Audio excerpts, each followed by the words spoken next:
Warning: this fic contains many dark and adult themes. For the full list provided by the author, please check the description below and proceed with caution.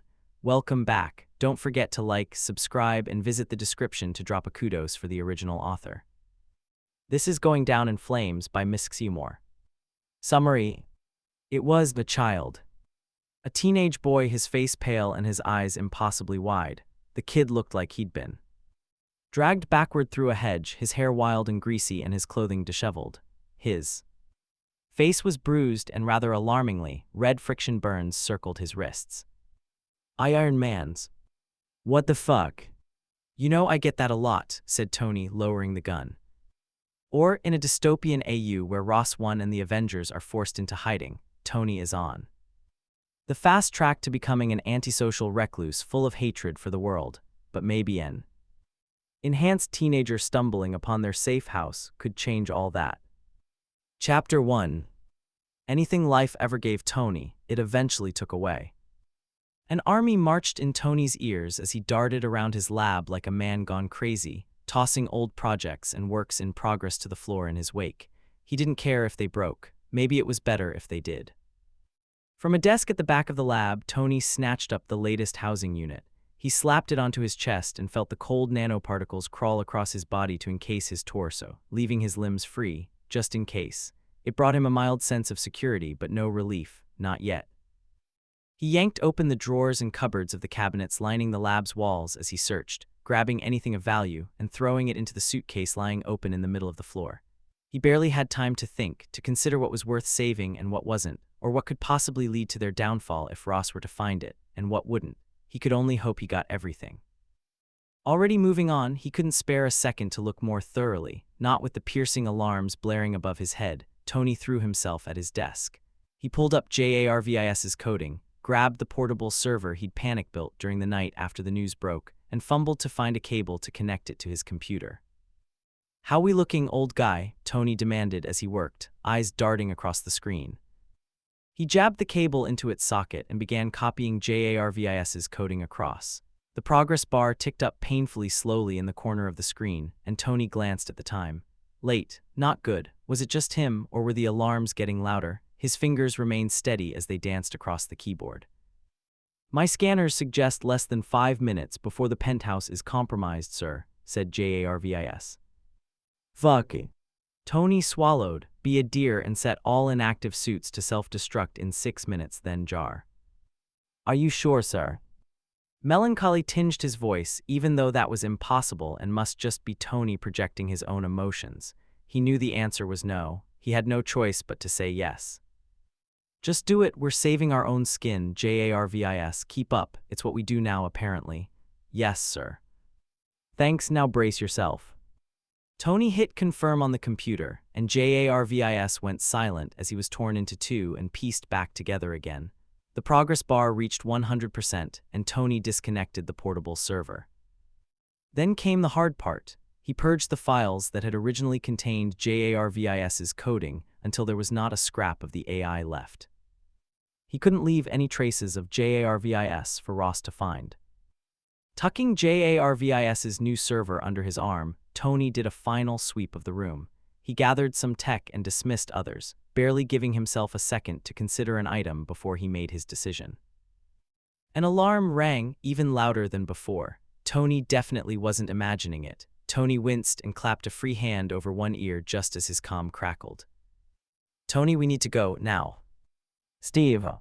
Tony knew they needed to go, but he needed to make sure he had everything. First was the suitcase, which he grabbed and zipped shut. He had to lean on it with his entire weight to get it closed, and some of the tech inside crunched worryingly. "I'm coming," said Tony, breathless. "Just give me a minute." Across the line, Sam scoffed. "Yeah, we might not have a minute." Dragging the suitcase with one hand and cradling JARVIS with the other, Tony took a deep breath. "Jar, you still there?" "Of course, sir." His voice was a little crackly over the comms, but he was intelligible. "Fantastic." Tony drove his foot into first his computer system unit, the independent servers, and then, for good measure, the monitor. Panting, he paused for a moment, eyes sweeping over the lab.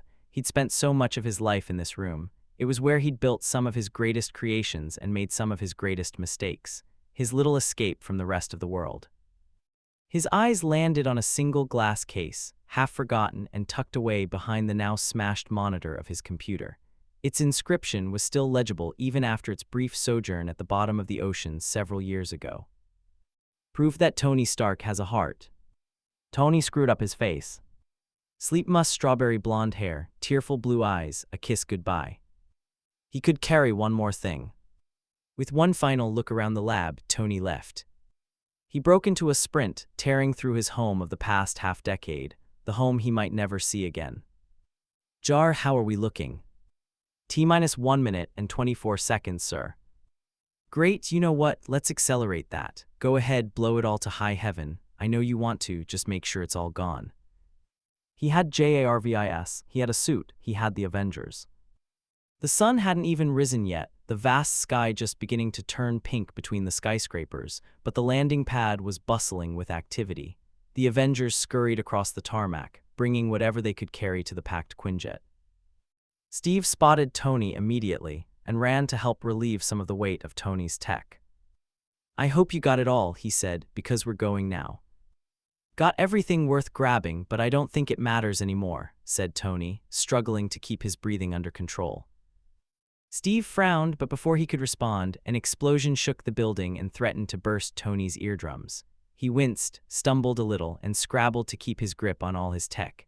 A great cloud of black smoke rose from the direction of the lab. All gone. No, Steve agreed, probably not. They boarded the Quinjet just as the doors to the landing pad slammed open once more. Armed soldiers spilled out into the buffeting winds, assault rifles aimed straight at Tony and Steve. From behind them, a figure in a crisp suit leisurely stepped out from Tony's tower like he owned the place. It was Ross, his hate-filled eyes fixed on the Quinjet. Nat, yelled Steve. The engines roared to life beneath them. Stark, called Ross, you don't all need to run, Stark. Most of you are human. If you give up the suits and turn over Banner and Rogers, this can all end right here. Disgust curled Tony's lip. Thanks, Ross, but I think I'm gonna turn you down. The Quinjet began to rise from the landing pad, the doors slowly closing as it did. I'll send a Christmas card, Tony called with a salute. Ross gestured sharply to his men. Bullets pinged and ricocheted off the closing Quinjet doors as the soldiers opened fire. Tony flinched back, the suit's helmet slamming into place, and strong hands caught him. It was Steve, moving as if to throw himself in the line of fire, but the doors had already shut and sealed.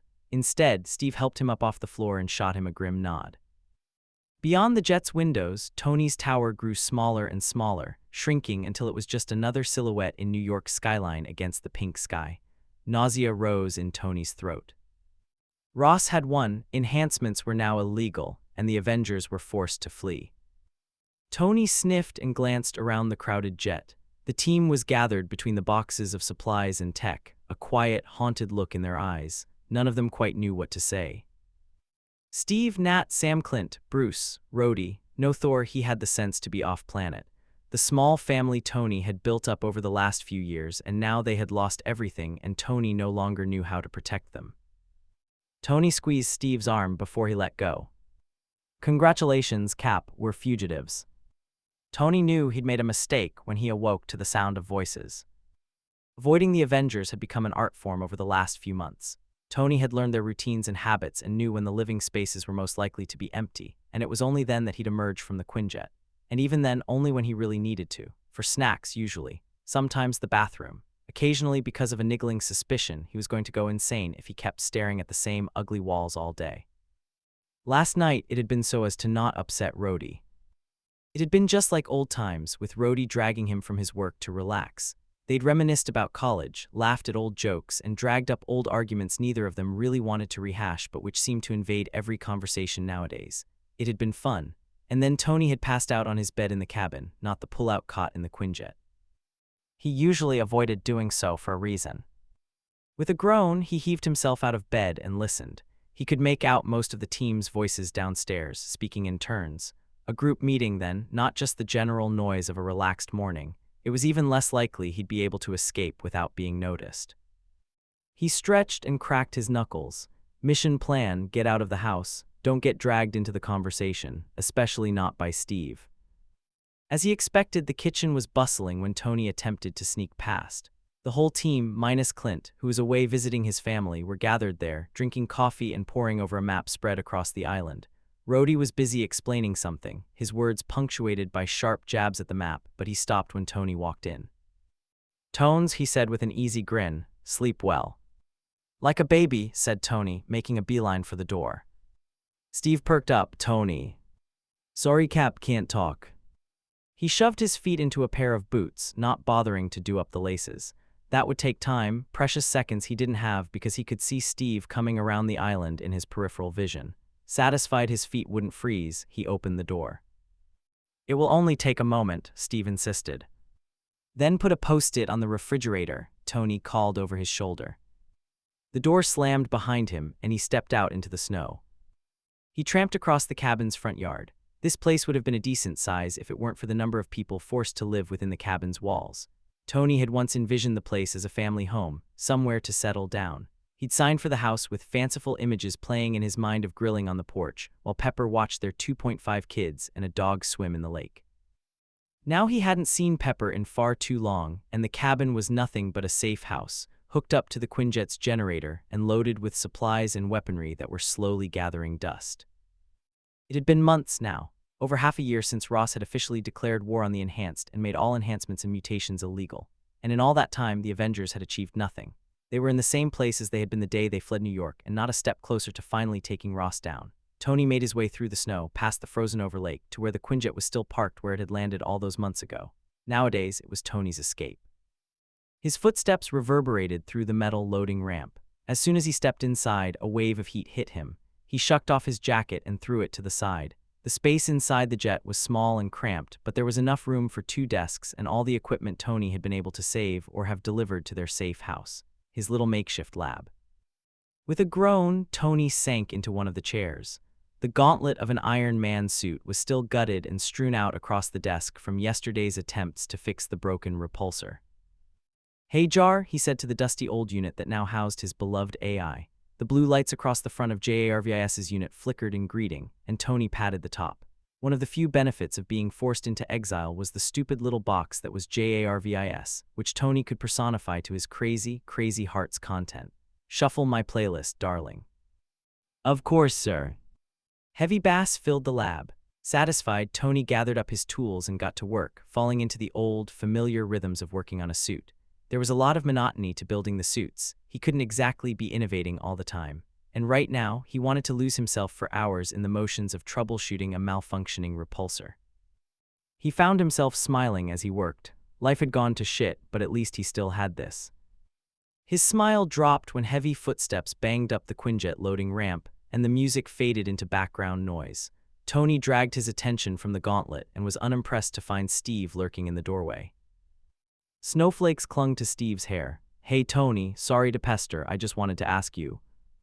Tony spit out the screwdriver he'd had between his teeth. "You're dragging the snow in," he said, cutting Steve off. He continued unscrewing a bolt. Steve glanced down at his feet and stepped back over the hinges between the floor of the jet and the loading ramp. Heaters blazed over Steve's head, melting the snowflakes and keeping the jet warm while the open ramp saved Tony from suffocating on soldering fumes and the stench of oil as he worked. Steve was silent for long enough that Tony risked a glance.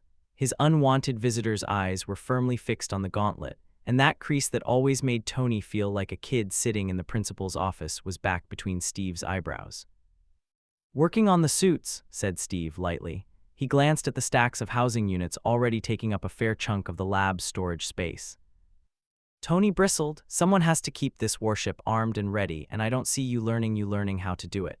He needed to rebuild. All those suits he'd ordered JARVIS to destroy, he needed them. Like an addict who craved euphoria, he needed the comforting presence of the suits in the back of his mind.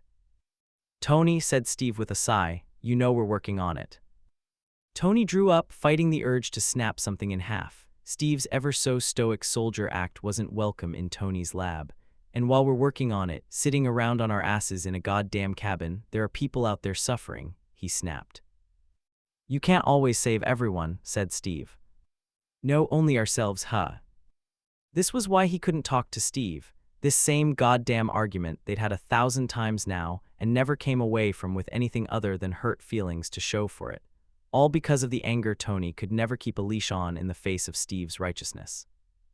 It was all so fucked, so unbelievably fucked. All the shit Ross was getting away with fully within the public eye, and who knew what he got up to in private, and yet no one cared. Enhanced people were disappearing and nothing was being done to stop it.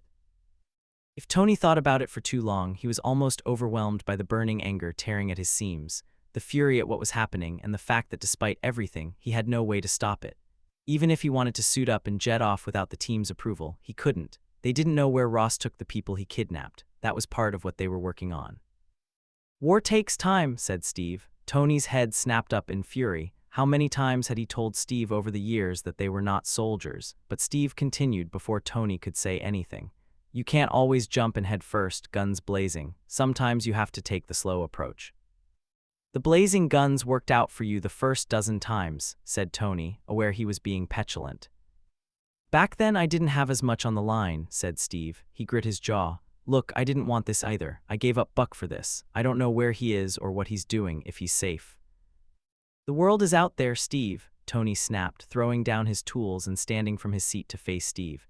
"Anytime you're ready, we can go, find out where Barnes is, work out what the fuck Ross is doing with the people he captures, find some way to fix it, which is what we're supposed to do. There is nothing stopping us from being proactive." Steve squared his shoulders. "We can't help anyone if we charge in blindly and get killed. Even if we found and stormed Ross's headquarters, we'd still be playing into his hands. He wants us to fight him. We're the best case we have. He has to prove that Enhanced are dangerous. Fury is working on the political side, but right now we'd be more useful dead. I'm sure it would help prove we're not dangerous if we were all peacefully 6 feet under. And leave the narrative entirely in Ross's hands. If we're dead, we can't speak up for ourselves. And if we wait until everyone else is dead, there'll be no one left for us to speak up for," Tony spit. "But I guess we're the Avengers, not the Prevengers, right?" Steve turned away, chest heaving as he recomposed himself. Tony dropped back down into his seat. He picked up a screwdriver but made no move to use it, not trusting himself with the delicate inner workings of the suit right now. "I didn't come here to argue," said Steve. "Fury will be here in a few weeks. We can discuss the long-term plan with him then. What I came here to say was that we're all going to pick up Fury's supply drop. It's a few hours away, and I thought we could all do with some air." His voice trailed up a little at the end like he hoped Tony might offer to come too. Get some of that fresh air instead of just breathing in soldering fumes all day long. Tony scoffed. "Great," he said. It was a long time since he'd gone on a supply run. "Now don't let JARVIS hit you with the door on your way out." "Bruce offered to stay if you'd like," said Steve. "I don't need a babysitter," Tony snapped. "Go, Rogers, get out of my hair." With a sigh, Steve did. Tony buried his face in his hands as Steve's footsteps slowly faded. Too slowly, like he was giving Tony the chance to run after him, to apologize, to say he was turning over a new leaf and accepting all the suffering currently happening at Ross's hand while they enjoyed team dinners and late-night banter. "Fuck that. Fuck all of that." Car doors slammed, and then the truck's engine rumbled off into the distance. Tony didn't look up again until the only sound was distant birdsong. Alone, no interfering Avengers around to disturb as he worked and worked to try and find some sort of meaning in this shithole, meaningless life they found themselves in.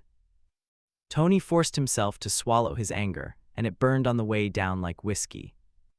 With the camp empty, nothing came between Tony and his tech. It was nice. Needed. This cabin was too full of people, too full of personalities, a whole bunch of people who'd all been arrogant enough to decide they were the ones who should save the day and all the bickering they brought with them. Tony could get used to being the only person for miles around. And then the proximity alarm went off. Tony's head snapped up. The alarm had never done that before. He scrubbed a hand down his face and jabbed at a keyboard to wake a screen as the alarm pounded in his temples. "What the fuck is that, JARVIS?" Blue lights flickered. An unknown individual is currently approaching the cabin via the southeastern perimeter. Tony's brow furrowed. An intruder. In this forest, he tapped the screen of his watch until he pulled up a map of the vicinity, the intruder's approximate location highlighted in the bottom corner. With an angry swipe of his hand, the alarms shut off. All right, I get it." He wished he still had his lab in New York, where he could have ordered JARVIS to bring up CCTV and heat scans and audio. Are they a threat? JARVIS's fans whined as he considered. The individual is too far beyond the range of my secondary scanners, sir. Great, the secondary scanners watched the perimeter around the cabin in the Quinjet, but they didn't have the electricity out here to fully power them, so JARVIS couldn't pinpoint exact locations or watch for vital signs that might indicate bad intentions outside of the cabin and the jet. Well, just in case, let's brush off the dust, huh? Said Tony. He yanked open the top drawer of his ramshackle desk. A plume of dust escaped. Inside, a small handgun sat beside a box of ammo, looking sad and sorry for itself. Tony grabbed it and quickly loaded it, then crept down the Quinjet's loading ramp. Outside, the sky was a deep blue and lined with the dark silhouettes of trees.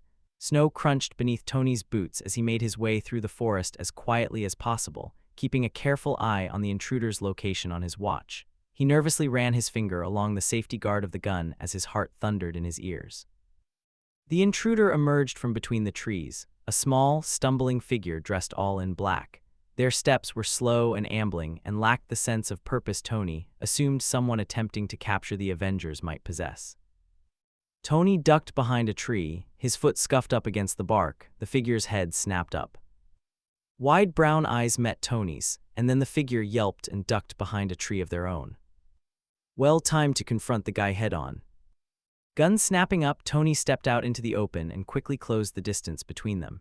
He still hadn't quite decided what approach he was going to take. If this guy was just some lost hiker, Tony probably shouldn't give away the bomb he had stumbled upon, when a small face peered out from behind the tree. Tony faltered. It was the child. A teenage boy, his face pale and his eyes impossibly wide.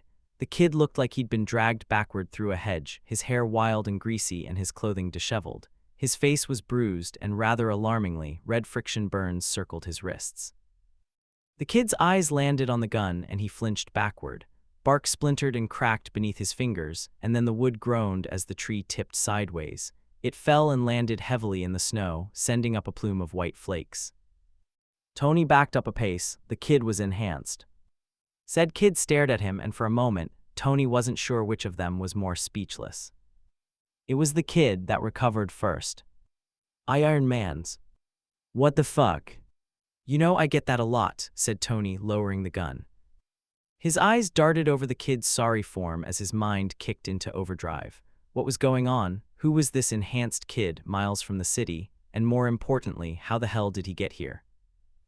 The kid barked out an incredulous laugh, and then he sagged against the broken wooden shards of the tree he'd felled. Oh my God, he spluttered, screwing his face up. Oh my God, oh my God. He stared at Tony with a feral glint in his eye. Whatever had happened to him, Tony didn't imagine it had been pretty. There weren't exactly many wholesome reasons for an enhanced kid with friction burns around his wrists to be here, injured and wandering around in the snow without proper gear. The kid's voice had dropped to a whisper, but he continued to mumble, oh my God, faster and faster until Tony was genuinely concerned he might pass out. Tony swallowed and stuck the gun in the waistband of his pants. He held out a placating hand. Hey, you're all right, we're all right, I'm here to help. Whoa. The kid swayed violently, but when Tony went to catch him, he flinched away again.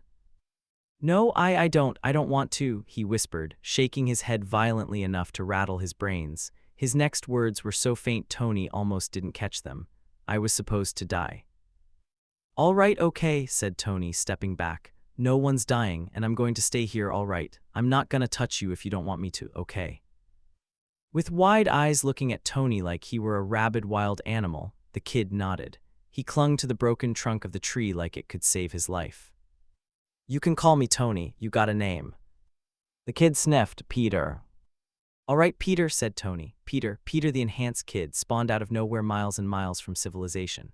All right, you know me, you know Iron Man, then you know I'm not gonna hurt you, you're safe, it's okay. Camp is about a quarter-mile behind me. Peter's eyes darted over his shoulder and his mouth dropped open.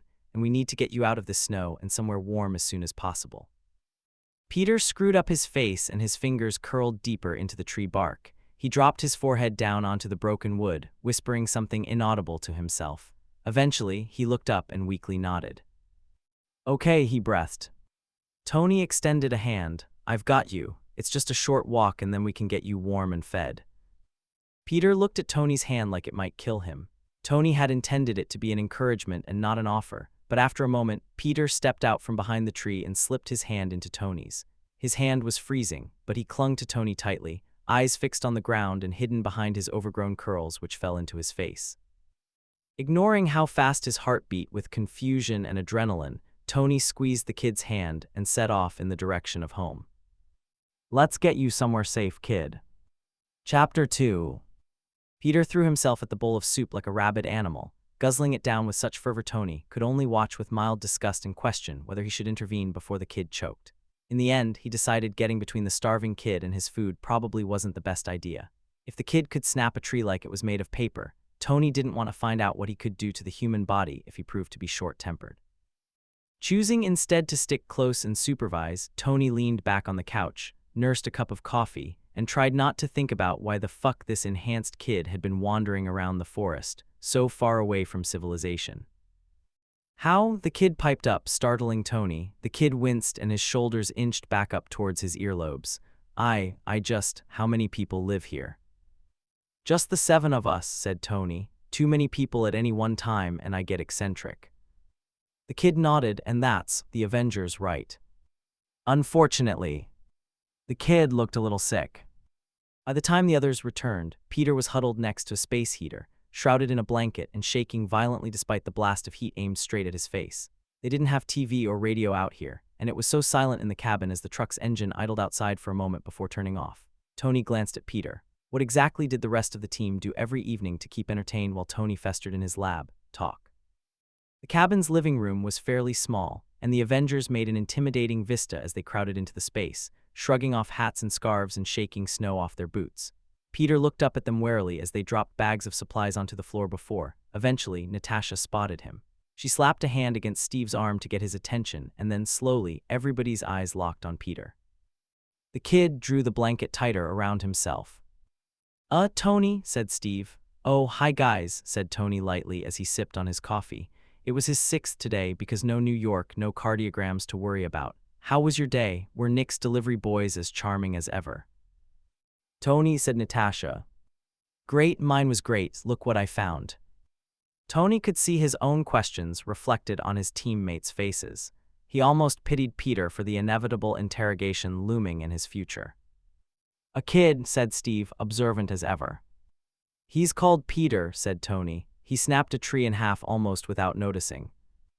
Peter glanced at him, frowning, but Steve visibly relaxed. The kid was enhanced. That's what Steve needed to hear to at least give Peter the benefit of the doubt long enough to let him explain how he stumbled upon their safe house.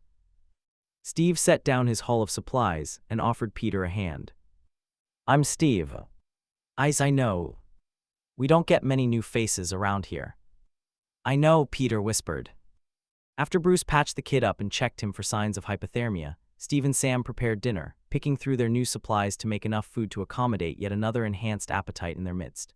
Peter looked a little hesitant to eat at first. Apparently, however, the bowl of soup hadn't even touched the sides, and as soon as Steve successfully convinced him to try the pasta, he didn't need further encouragement. It was the first time Tony had eaten with the rest of the team in months. He passed Sam the salt when he asked, accepted seconds when Natasha offered, and tried his best not to be openly hostile whenever Steve spoke.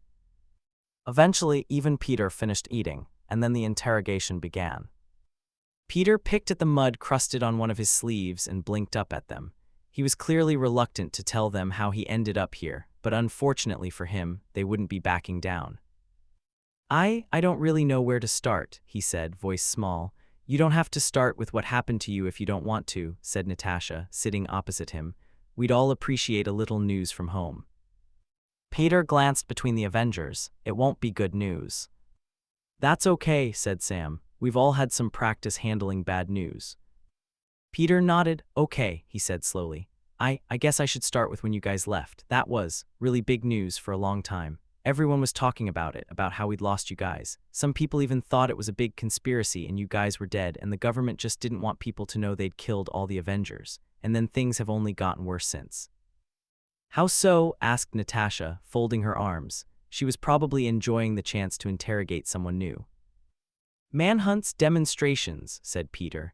There's an anonymous tip line now. That one's new. If you suspect someone's enhanced, you call the number, and then 6 hours later their door gets broken down and they're arrested. Rhodey's face was solemn, and what happens to them after that? Peter looked away down at his empty plate. I wouldn't know, no one ever comes back. Even if they're not enhanced, asked Bruce.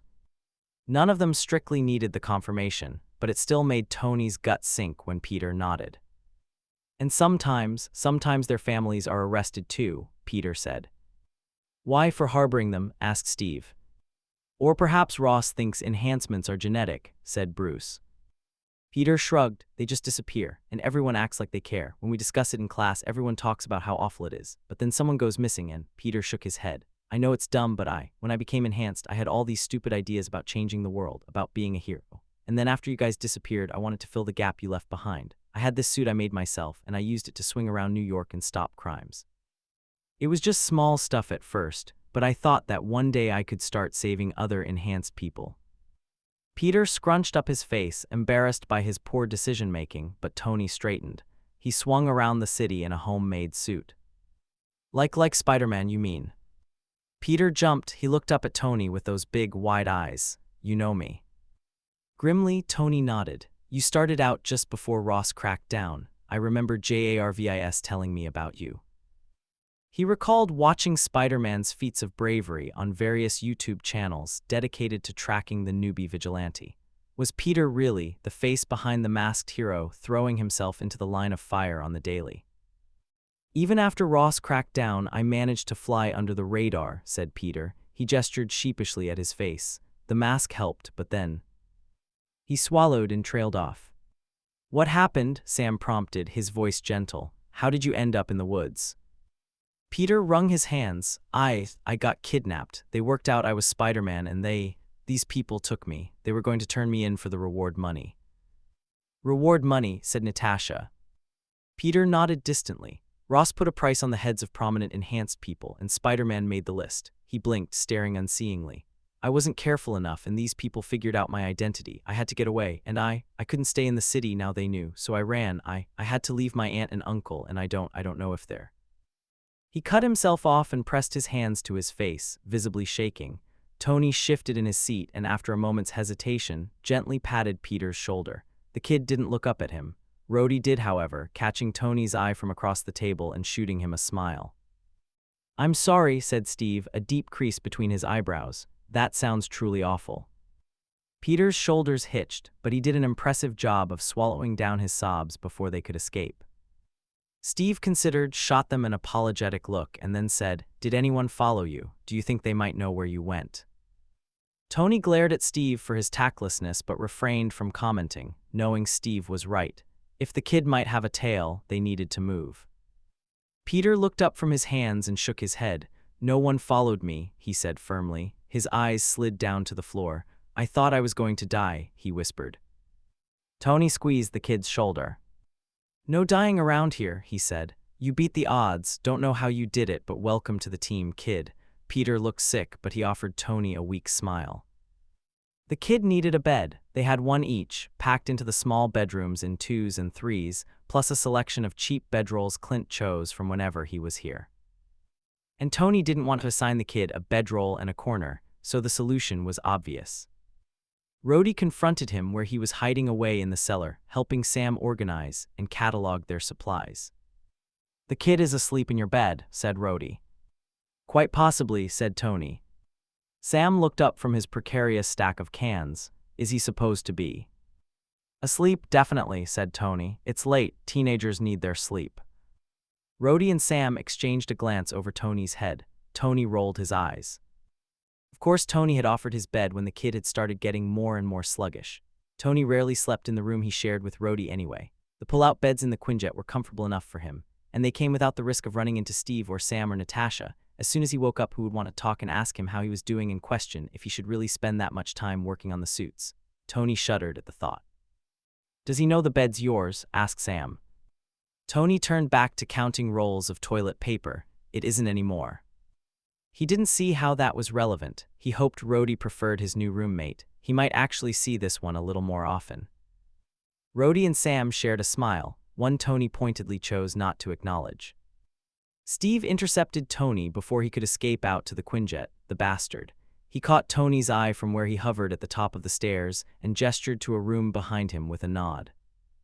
Well, Tony couldn't reasonably pretend he hadn't seen him, so he swiped the packet of blueberries he'd been eyeing in the kitchen cabinet and followed Steve into the bedroom their fearless leader shared with Sam.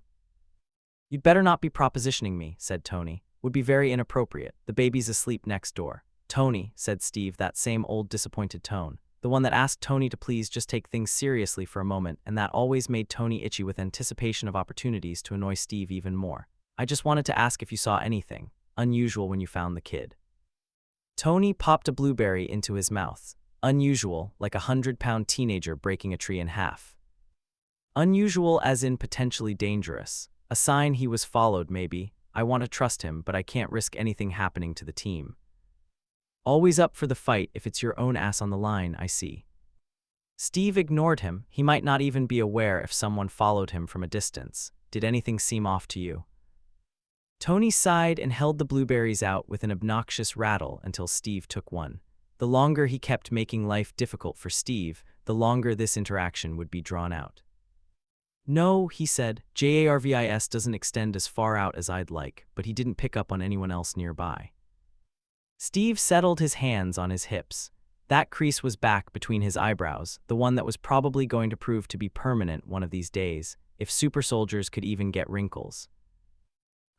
There's something weird about all this. We're days from the city, and if the amount of food Peter just ate is any indication, his metabolism rivals mine," said Steve. "How did he survive out in the snow that long?" "You're overly suspicious, Cap," said Tony, itching to get out of here. "Still burned from your experience with S.H.I.E.L.D., are you?" Steve's face soured. "Maybe," he said, "but you did the right thing taking him in," he clarified. "I thought it was slightly more moral than leaving him out there to freeze to death," Tony said with a sniff. "Slightly," Steve agreed, and shit, they were making jokes together now. And entirely inappropriate jokes at that. This conversation had been going on too long. Tony really needed to get back to the lab before he got invited to sing carols around the piano they didn't have, or whatever it was the Avengers did in the evenings given there was no TV. Steve wasn't done. "It'll be nice to have a new face around here, despite everything."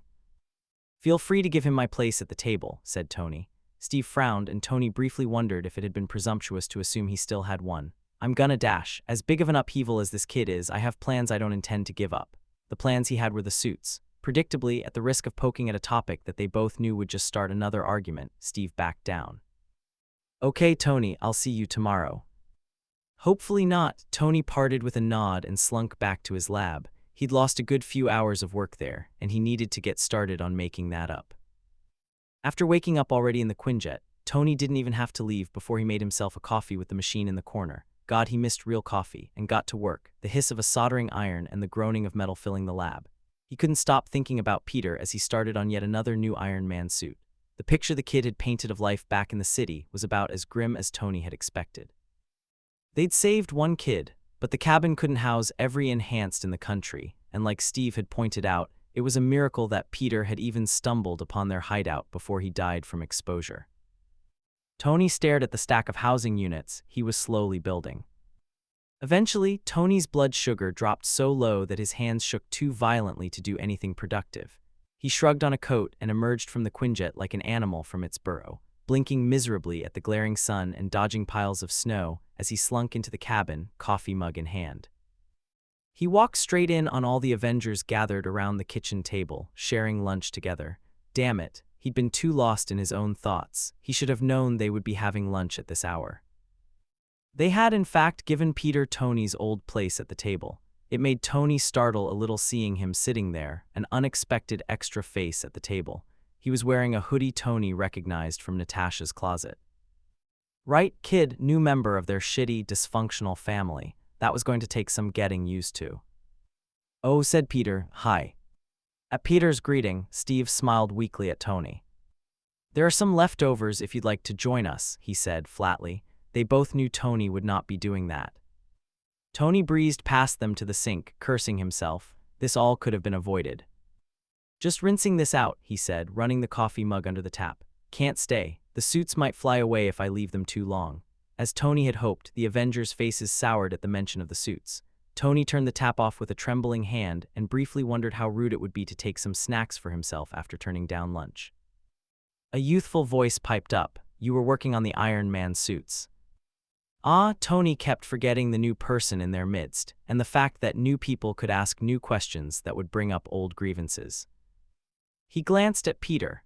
The kid was looking at him with a small grin and had apparently not noticed the rest of the Avengers looking like they'd suddenly swallowed a lemon.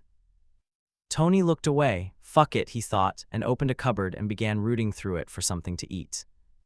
"If I don't, no one will," said Tony with a shrug. He couldn't quite bring himself to be openly hostile to the kid. "Right, that's so cool," said Peter, suddenly a little lackluster. Shit, had Tony's tone still been too mean. Tony grabbed a pot noodle, he could cook that in the Quinjet, and glanced at Peter. He was staring down at his plate. Goddamn it. This was why Tony locked himself up in the Quinjet most of the time. He used to be charismatic. Now he couldn't get through a single conversation without wanting to crawl back to his hole and never come out. "Peter, we should go see the lake before it gets dark," said Natasha, her voice forcibly bright. "It's beautiful, especially with the ice this time of year." She was probably taking pity on Tony. It made him seethe. "Sure," said Peter. Tony scooped up his coffee mug and left the cabin, trying not to look like he was fleeing. He glanced back as he stepped out into the cold air and met Peter's eye just before the door slammed shut. Several hours later, a timid knock broke Tony out of his hyper-focused state. He jerked, almost soldered his own finger, and just about managed to recover his dignity before he turned and found Peter standing in the entrance to the Quinjet. This isn't a creche," said Tony, but Peter's eyes were fixed on the suit at Tony's side. "Whoa," he said. He made a small aborted motion like he'd intended to come closer, and then he apparently thought better of it and shrank back. Sorry, I was just wondering if I could see the suits." Tony's first instinct was to say no, to fiercely defend his territory, but then he choked that down. As much as he enjoyed slowly festering away into an antisocial hermit, not even he was heartless enough to turn down a kid, especially not after upsetting him at lunch. It had been a while since Tony had had to sign any crayon Iron Man drawings. Anyway, he could spare a few minutes of his time. "Sure," he said. "Fine art museum rules apply, though." "What?" "Look, don't touch." "Oh, right." Tony eyed the kid warily as he came around the other side of the desk. Despite dismissing Steve, he was still a little suspicious of the kid. Kids didn't come wandering from forests, they just didn't. But Peter seemed earnest enough as he leaned down to examine the suit. The look of wonder on his face was genuine, and Tony could always appreciate having his ego stroked. "Sorry," said Peter, straightening up. "Steve said you probably wouldn't want to be disturbed, but I was a huge Iron Man fan when I was younger." Judging by the deep pink his ears had gone, Tony suspected Peter probably hadn't left his fanboy days behind him. "I used to watch Iron Man videos all day long until my aunt took the family laptop away." He stepped away from the suit and looked around the lab, taking in the stacks of discarded tech. His eyes glanced over the housing units, apparently not recognizing them, but he hummed appreciatively at the ancient computer towers weighing down the second desk. Can you show me how you do all this?" Peter asked. There was a deep crease between his eyebrows as he ran a finger down the dusty side of one of the computer towers. Then he stepped back warily. "Oh no, you're probably like super busy. You don't need to make time for me, I'm sorry." To his surprise, Tony found himself actually considering it. Wasting life away in his lab was pretty monotonous, and not even the heavy rock music could always drown out the thoughts swimming around in Tony's brain that he'd usually rather ignore. "You got any tech experience?" Peter nodded silently. Tony glanced at the dusty computer towers with a wince. He hated the computers in this makeshift lab, longing for the high-tech monitors and ultra-responsive holograms of his workshop back home, and reminders of them just fueled the anger that was never far beneath the surface. He glanced at his half-built suit, and his mouth quirked up on one side. It had been a long time since he'd shared the suits with anyone. "You know what? Sure, kid, but forget those old things," said Tony. He hooked the other chair with his foot and wheeled it over next to him. "Come on, I'm working on the suit anyway. You want to take a look inside?" Peter froze, then his mouth dropped open and something sparked to life behind his eyes. "What? No, I can't. No way, they're so awesome. I'd probably mess something up." Tony cocked his head. "Nonsense, you can hold a light, hand me screwdrivers." Yeah, of course." "Good enough for me. How about we start there, and if you manage not to destroy anything, we can consider graduating to tinkering." "No way, this is awesome." The kid's face lit up with a smile, and as he dropped into the chair by Tony's side, Tony couldn't help but flash a smile right back. Yeah, the kid had some tech experience. After only a few minutes, Peter was handing Tony the correct tools before he could even ask for them. Tony leaned back. Peter, stilled, looked down at the array in tools in a panic, and correctly selected the one Tony would need next. I'm sorry, Peter said quickly. Did I miss you asking? Tony folded his arms. No, kid, you did not, so tell me, am I boring you? Peter's eyes widened in almost comical alarm. What? No, of course not. Yeah, I am. Tony pushed the gauntlet away with a sigh. You can't even impress kids with an Iron Man gauntlet anymore. No, this is, like, absolutely incredible. Really, it's just, well, this isn't that different from the computers I've built before, but not that it's not absolutely genius, because of course it is, but watching me build a gauntlet isn't particularly interesting, said Tony, an idea beginning to form in the back of his mind. He cocked his head. You think you can handle a few minutes out in the snow? Peter frowned. Probably. Why? This isn't the only gauntlet I've got on this jet. You ever wanted to fire one? The grin Peter shot Tony's way was definitely dangerous, and reminded Tony awfully of the smiles he and Rhodey had used to exchange before making a teenage mistake, but fuck it. This cabin was boring as hell most of the time. It had been a while since Tony had let loose and exploded something. One time only offer, Tony warned as he pushed himself to his feet and began digging through one of the storage lockers embedded into the walls of the jet, the one he'd commandeered as a closet. This is probably terrible for the local ecosystem and all that, but we can find something that will actually interest you in here afterward. He emerged victorious from the closet and chucked a hoodie across the lab into the kid's lap. Layer up, Tony ordered. It wasn't until Peter mumbled his thanks and pulled the hoodie on that Tony realized he'd grabbed one of his old MIT ones. He shook that thought away, grabbed his own jacket, and led Peter out of the Quinjet. It was freezing outside, the sun just beginning to dip below the trees and take what little warmth it offered with it. Peter started shivering pretty much the moment they stepped off the ramp, but the kid didn't complain as they marched through the snow away from the cabin. When Jarvis warned them they were approaching the far range of his scanners, they stopped. The repulsors respond to kinetic commands, Tony explained as he helped Peter into a gauntlet, one of the older ones that wasn't connected to the implants in Tony's nervous system. You just need to hold your arm out like this. Peter copied eagerly, aiming his palm at a nearby tree. And then when you're ready, you move your fingers like this. A tree several yards away exploded. Tony leaned into the kickback and bit back a grin when Peter cried out in surprise. Whoa, that's awesome. He tried to copy Tony, but he was having trouble picking up on the correct movements that would make the repulsor fire. Footsteps pounded through the snow behind him. Tony, came an unwelcome voice. Steve. Tony, what's oh? Peter's fingers twitched and then his repulsor fired. His aim was off and went wide, exploding a pile of snow in the distance. Whoa, he whooped in exhilaration, even as the recoil made him stumble. Having already predicted Peter wouldn't know to account for the recoil, Tony grabbed Peter's shoulders to steady him. Peter laughed, cheeks flushed with adrenaline. Tony patted Peter's shoulder and then finally looked up. Steve had faltered a few yards away. He was breathing heavily and his hair was disheveled like he'd been running.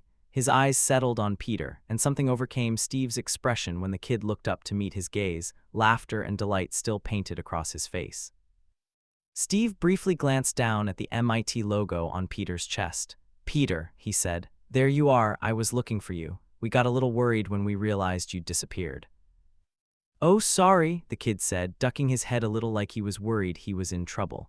I just wanted to see Mr. Stark's lab and then, well, I guess we got a little carried away. I can see that, said Steve, glancing at the exploded tree, but for once his tone wasn't entirely disapproving. Tony glanced back toward the cabin. Now Steve was here, he wanted nothing more than to escape back to the lab. He wasn't running from Cap's stupid spangly ass, he told himself. The sky was beginning to darken, and the temperature was dropping as they slowly lost light.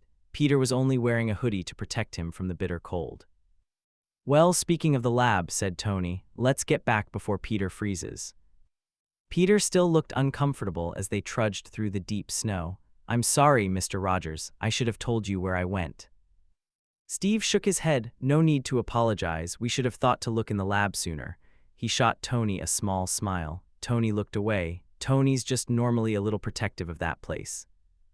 If anything, that only made Peter's shoulders creep even closer to his earlobes.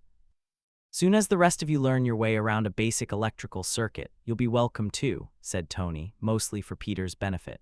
He didn't care if the others learned to repair the suits or adjust JARVIS's coding. Their presence and nosy questions still wouldn't be welcome. But it's not exactly your strong suit, Rogers.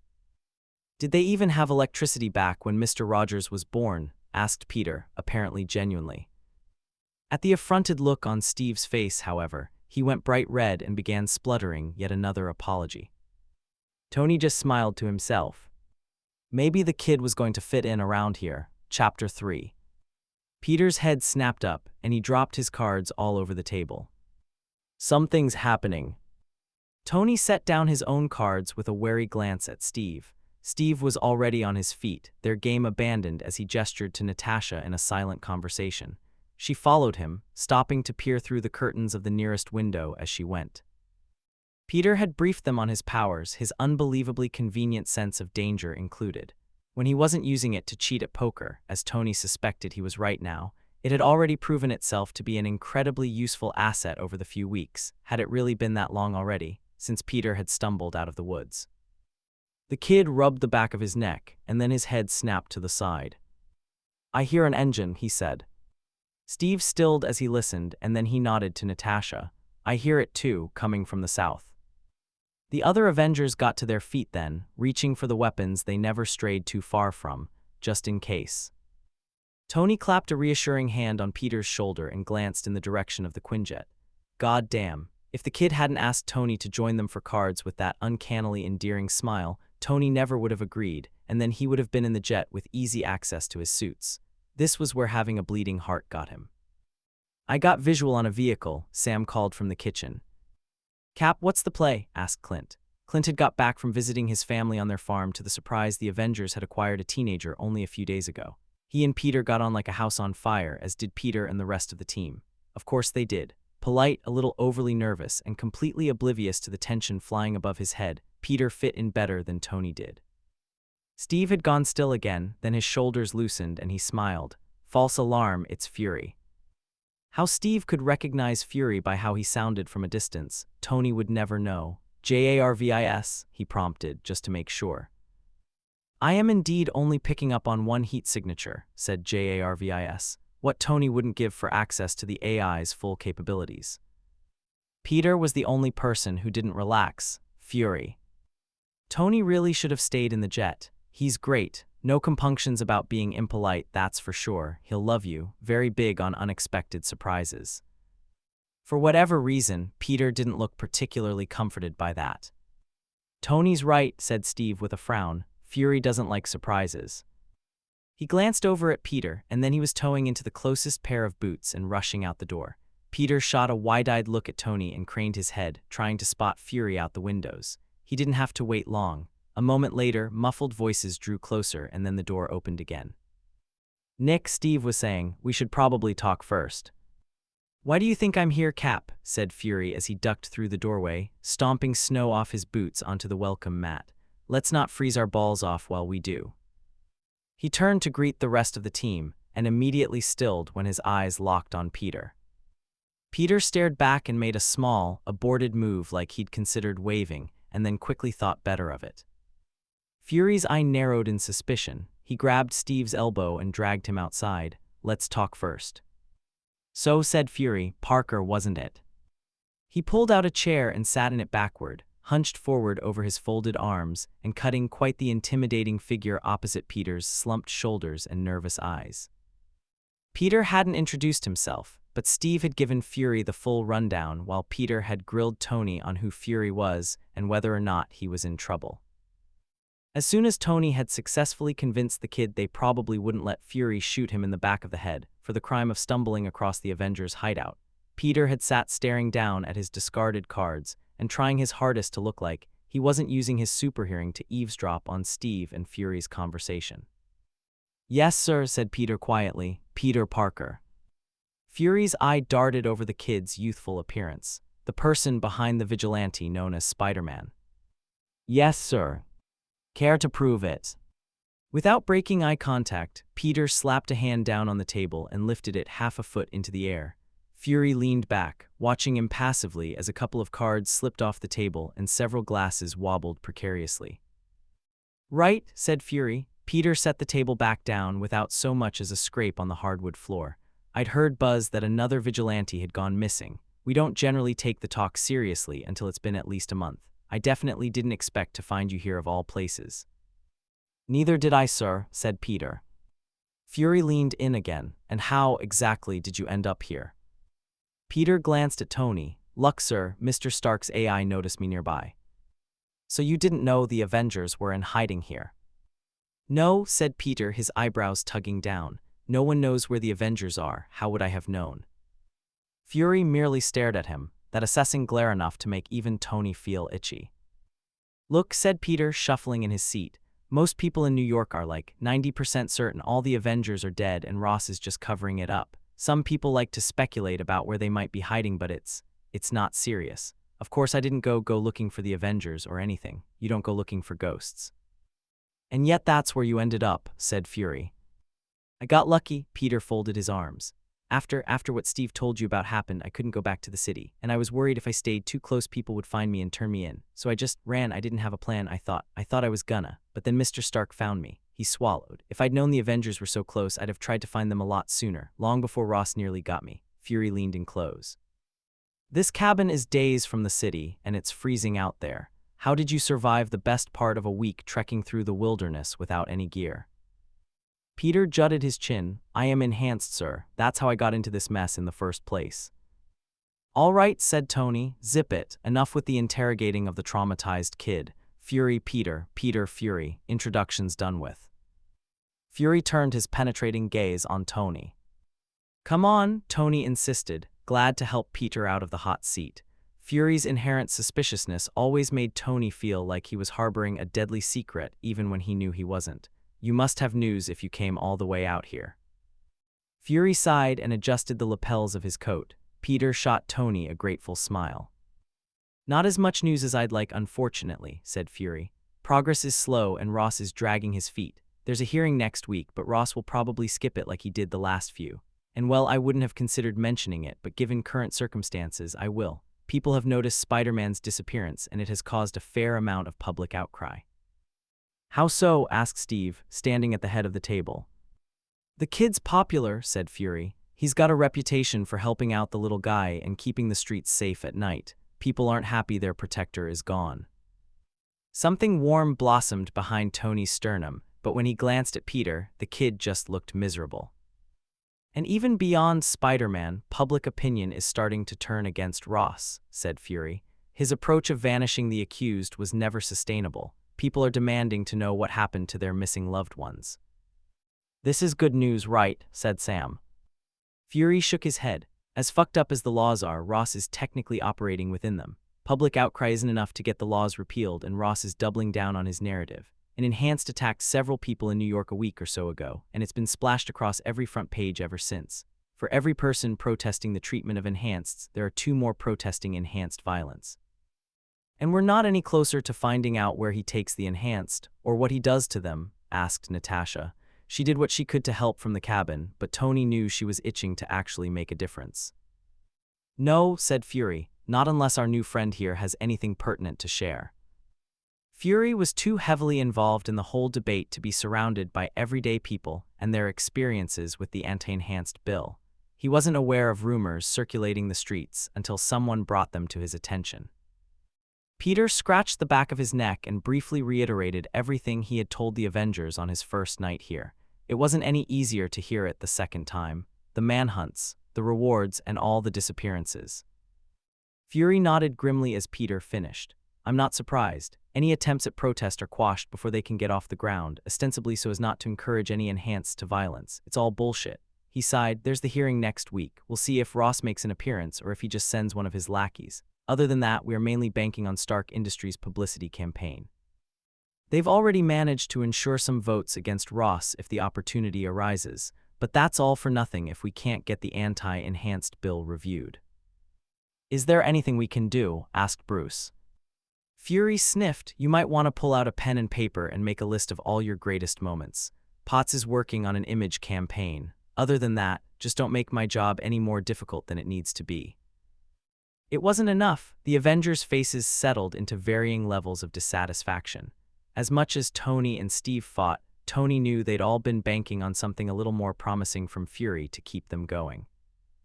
All too soon, Fury had to go. He was a prominent figure in pro-enhancement circles, very vocal about his distrust of Ross, and as the founder of the Avengers, he would fall under suspicion if he was seen to be regularly leaving the city for long periods of time.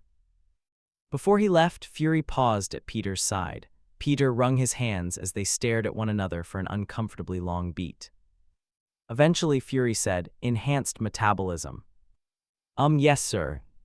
Fury nodded. "I'll increase the food supplies." He clasped the kid's shoulder and then swept from the room. Snow crunched beneath their shoes as Tony and Peter walked through the quiet woods on the far side of the lake later that afternoon. The days were beginning to lengthen with the first signs of spring, but the bitter cold was yet to let up, and Tony burrowed into his coat as they walked. Peter had only been here a few weeks, and yet he'd slotted so neatly into place in Tony's daily routine Tony couldn't quite believe the kid hadn't always been here. The walks around the lake were new, something Tony had introduced for Peter's sake. The kid got itchy and started making mistakes somewhere around 4 p.m. if he'd been sitting in the lab all day. He needed a daily walk like a puppy to keep him focused. Peter, for his part, had adapted to life out in the sticks pretty well. He had a lot of mood swings, as Tony had heard teenagers were wont to do. Tony had anticipated angry outbursts, but Peter mostly swung between happiness and levity and long periods of mournfully staring out the window and looking like a deer in headlights whenever he made eye contact with anybody. Tony often found himself watching the kid, wondering what was going on behind those big, sorrowful eyes of his. "Pete," said Tony, breaking the silence, "earlier when Fury was here, you said people think we're dead." It had been playing on his mind all day, and he now remembered Peter had mentioned something similar back on his first night here. When Tony thought about all the people left in the city, he mostly looked at it from his own perspective, all those people he couldn't save haunting him like ghosts. He hadn't considered what the people back home thought about their heroes abandoning them. "Yeah," said Peter. "Well, they raided Avengers Tower, and no one has seen you since, so you know." Tony nodded. "What did you think?" "I don't know," said Peter. I guess I thought you guys were out there somewhere, that you'd come back in a big blaze of glory to save everyone, and I guess that I could help." He turned his face away with an embarrassed smile. "Dumb, I know." "Not at all," said Tony, even as his heart sank. "People were counting on them. You're part of the team now anyway, kid, if there was ever any need for them. They weren't much of a team out here hiding from the snow in the middle of nowhere." "This isn't quite how I imagined it happening," Peter muttered. Tony snorted. Yeah, there had never been much opportunity to invite new Avengers onto the team, but Tony was sure he would have hatched some overly extravagant plan if there had. He probably would have found an excuse to involve fireworks. They circled around the lake and came back to the cabin. "You go on ahead, kid," said Tony. "I'll go get us snacks." Peter really shouldn't be staying out in the cold too long, not with the thermoregulation problems he told them about. Tony knew for a fact no one would be in the kitchen at this hour anyway, so it was safe to quickly grab some of Peter's favorite snacks and make his sharp exit before anyone proved him wrong. When he returned to the lab, he found the kid in the jet's cockpit, staring down at a small glass box in his hands. The snacks almost slipped from Tony's grip as he realized exactly what precious thing Peter had somehow picked out, the original arc reactor. "Sorry," said Peter, looking up in mild alarm. "Your heart rate sped up. I'm sorry, I didn't realize. I saw this arc reactor and I noticed it looked a little different and I just wanted to check it out." "You're all right, kid," said Tony before Peter could talk himself blue in the face. "Just caught me off guard, that's all."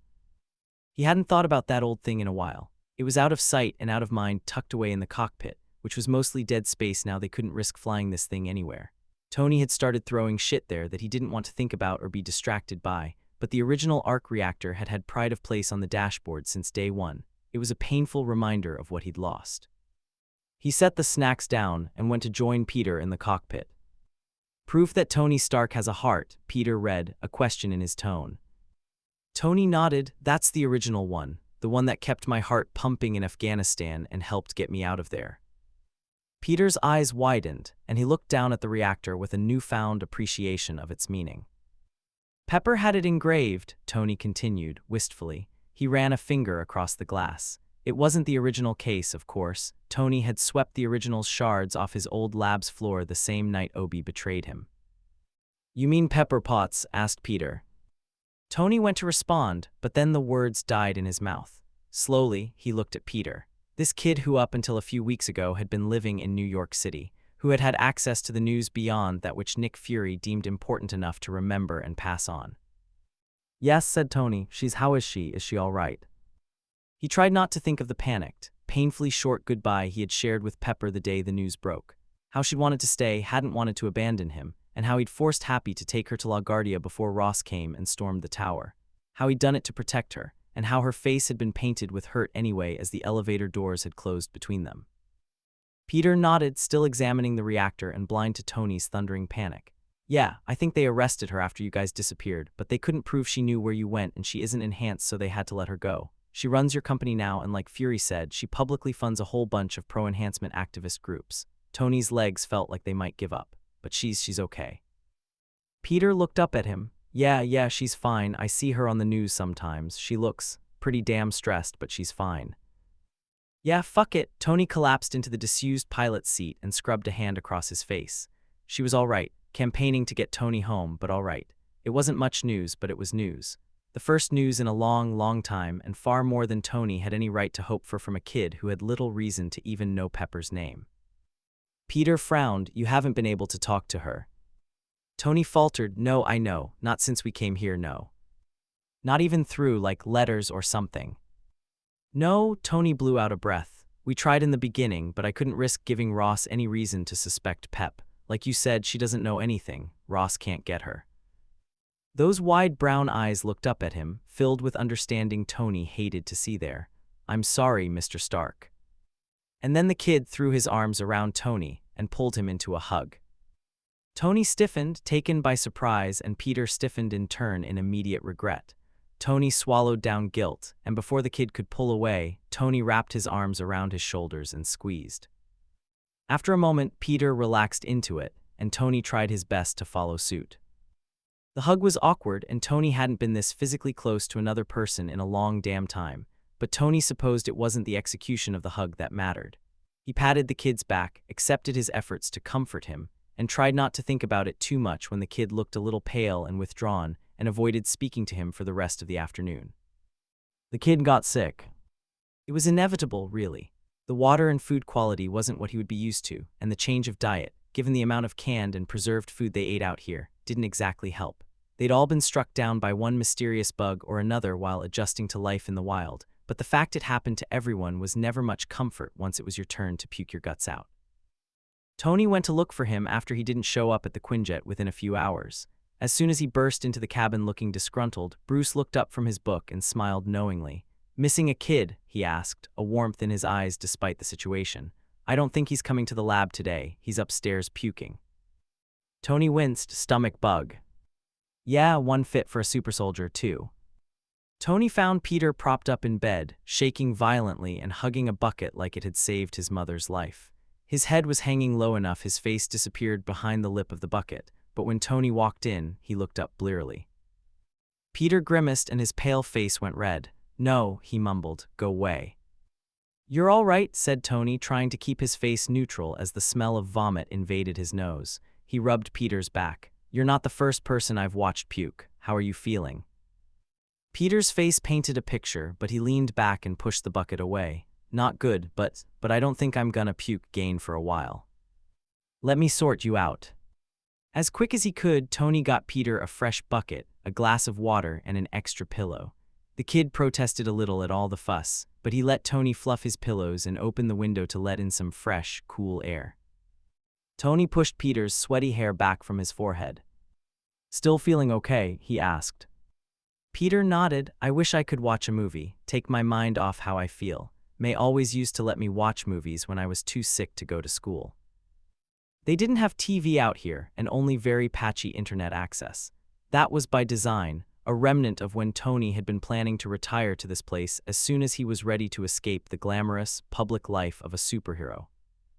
Tony flexed his hands, just walking away while the kid clearly felt awful seemed wrong, but Tony didn't know what to do. He pictured the kid's aunt settling him down in front of the TV with a blanket and, then what, stroking his hair, refilling his drink, and whatever else you were supposed to do to care for a sick kid. Tony didn't know. It wasn't exactly his area of expertise. Only slightly hesitantly, Tony sat on the edge of Peter's bed. The kid shot him such a confused look that Tony almost lost his confidence. I can't put on a movie, unfortunately. Want to hear some old Avengers stories instead. Peter's face lit up despite the pallor of his cheeks. Seriously, said Tony. Just so long as you don't go selling any of this information if you ever decide to fly the nest. Now budge up, let's get comfy. Once they were settled, shoulder to shoulder and leaning against Peter's headboard, Tony folded his arms. There were so many Avengers stories he could tell, most of them now clouded by a dozen arguments he'd had since. Have I got a story for you? He eventually began.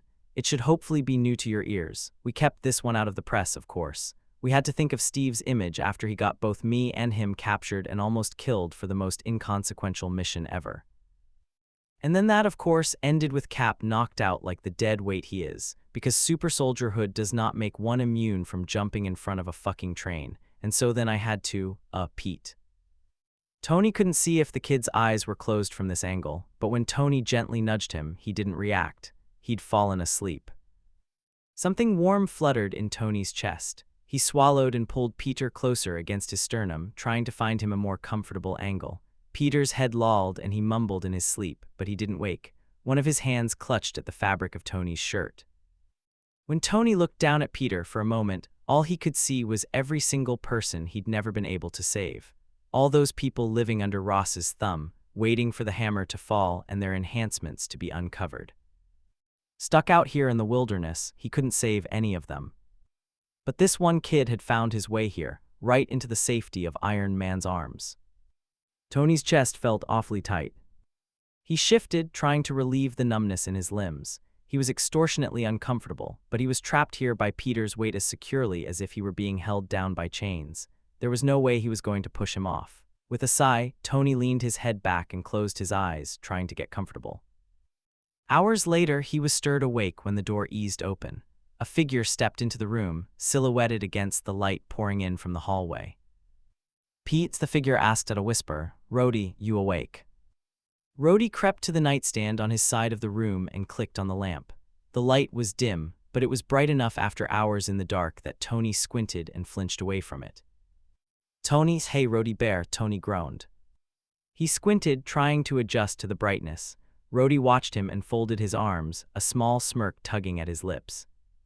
"I didn't realize you were in here still," said Rhodey. He looked down at Peter where he was curled up around Tony, playing Little Spoon. "Kid fell asleep on me," said Tony with a one-shouldered shrug, trying not to wake Peter. "I figured I've got to do all I can to have a hope in hell at the pearly gates one day, and pushing him off me probably wouldn't help my case." Rhodey grinned. "That's real sweet, Tony. All for your own benefit, huh? Not thinking of the kid at all." "Absolutely not. Haven't you heard? I'm a raging narcissist." "I don't know about that," said Rhodey. "From where I'm standing, you look awfully parental to me." Tony pointed a finger Rhodey's way. "Not another word out of you." Chapter 4. This is so weird. This is like doing brain surgery. Thankfully, Mr. Parker, I do not have a brain. I know JARVIS, but if you did, it would be this. Mr. Stark, I don't think I can do this. I'm gonna kill JARVIS. Tony clapped Peter on the shoulder. "Nonsense, kid, I trust you. And besides, if you do stick a screwdriver right in JARVIS's equivalent of the medulla, you've got me. I love a chance to save the day." Peter twirled his screwdriver, glancing down at it distrustfully. "Mr. Stark, come on, you know my hands are still kinda shaky, so I really don't think." "You said you were good to be back in the lab." "I am, but I don't think I'm good for this." Peter was still recovering from his bout of sickness, but the pestering to be let back into the lab had started the minute he'd managed to keep food down. Tony had held out for a few days, but the lab was too big and too quiet without Peter's presence, even if Tony blasted music loud enough to hurt.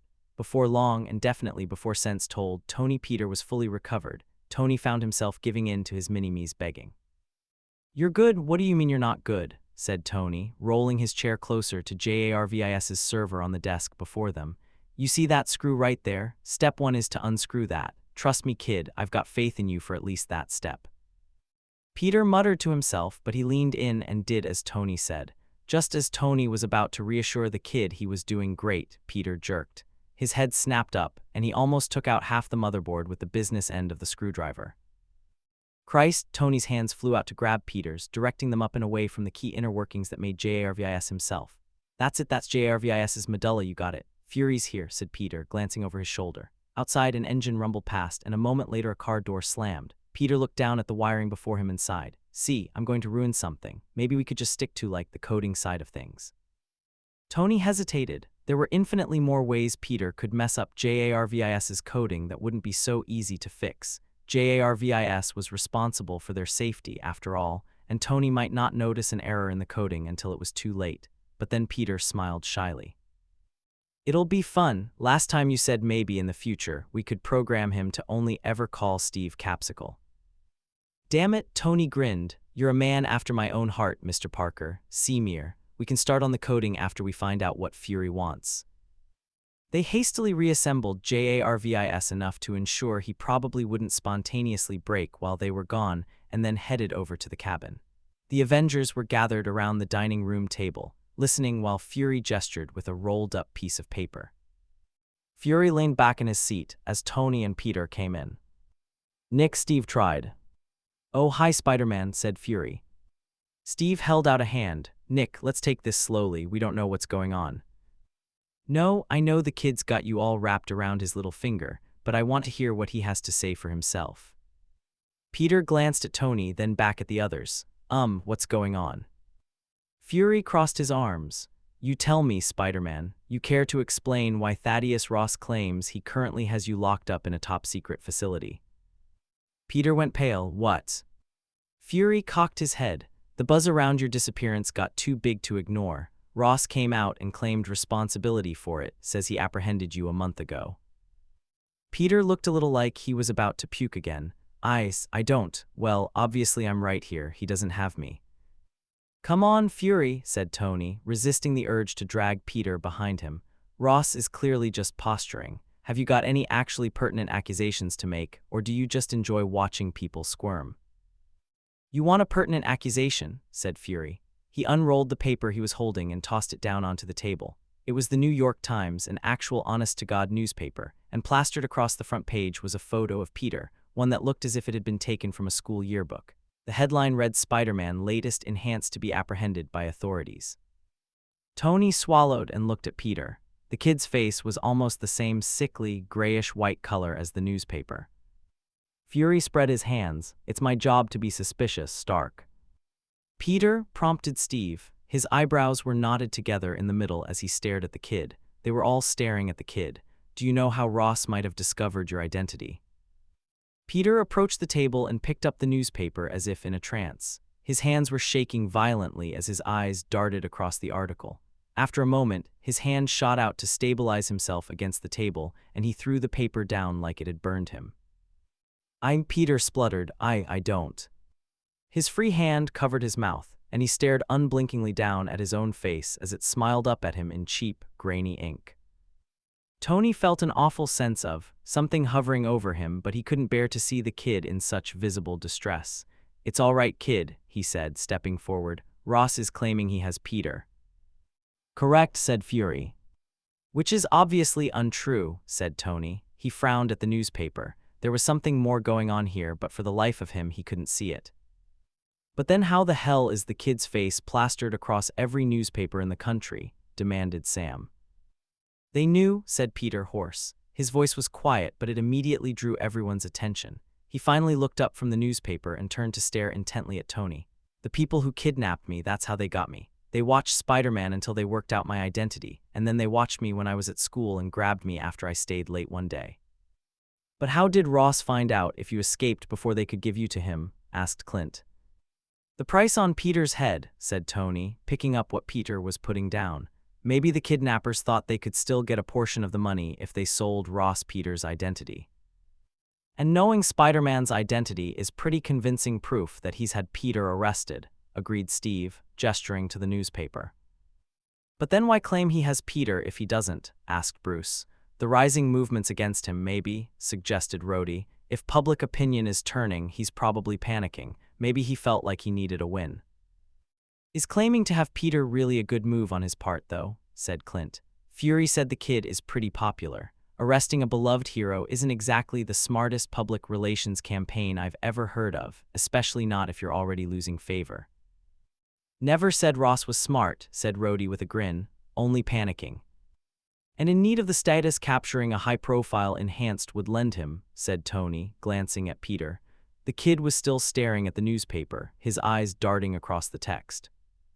I don't know, said Sam. There's still something fishy about all of this. I know, said Steve. I don't like it. I feel like there's something we're missing. Peter shuffled his feet. I don't know what to say. Peter, said Natasha, speaking for the first time. Up until now she had been quietly watching, assessing. Peter turned to her, his eyes huge and his mouth clamped shut. We need you to be honest with us. Do you have any reason to believe Ross might know where you went? I'm not accusing you, she added before Peter could protest. We all want to trust you, but something is off here and Ross has more information than we thought, and is claiming to know where you are. We need to know if he poses an immediate threat. Is there any risk that someone could come looking for you and find you? No, whispered Peter, balling his hands into fists. No one knows where I am, I swear. His eyes scanned the newspaper again. I don't know what Ross is doing. He looked at Tony, but Tony forced himself to look away, to look at the rest of the team as they fretted and debated in a silent conversation. In the end, it was Steve's call.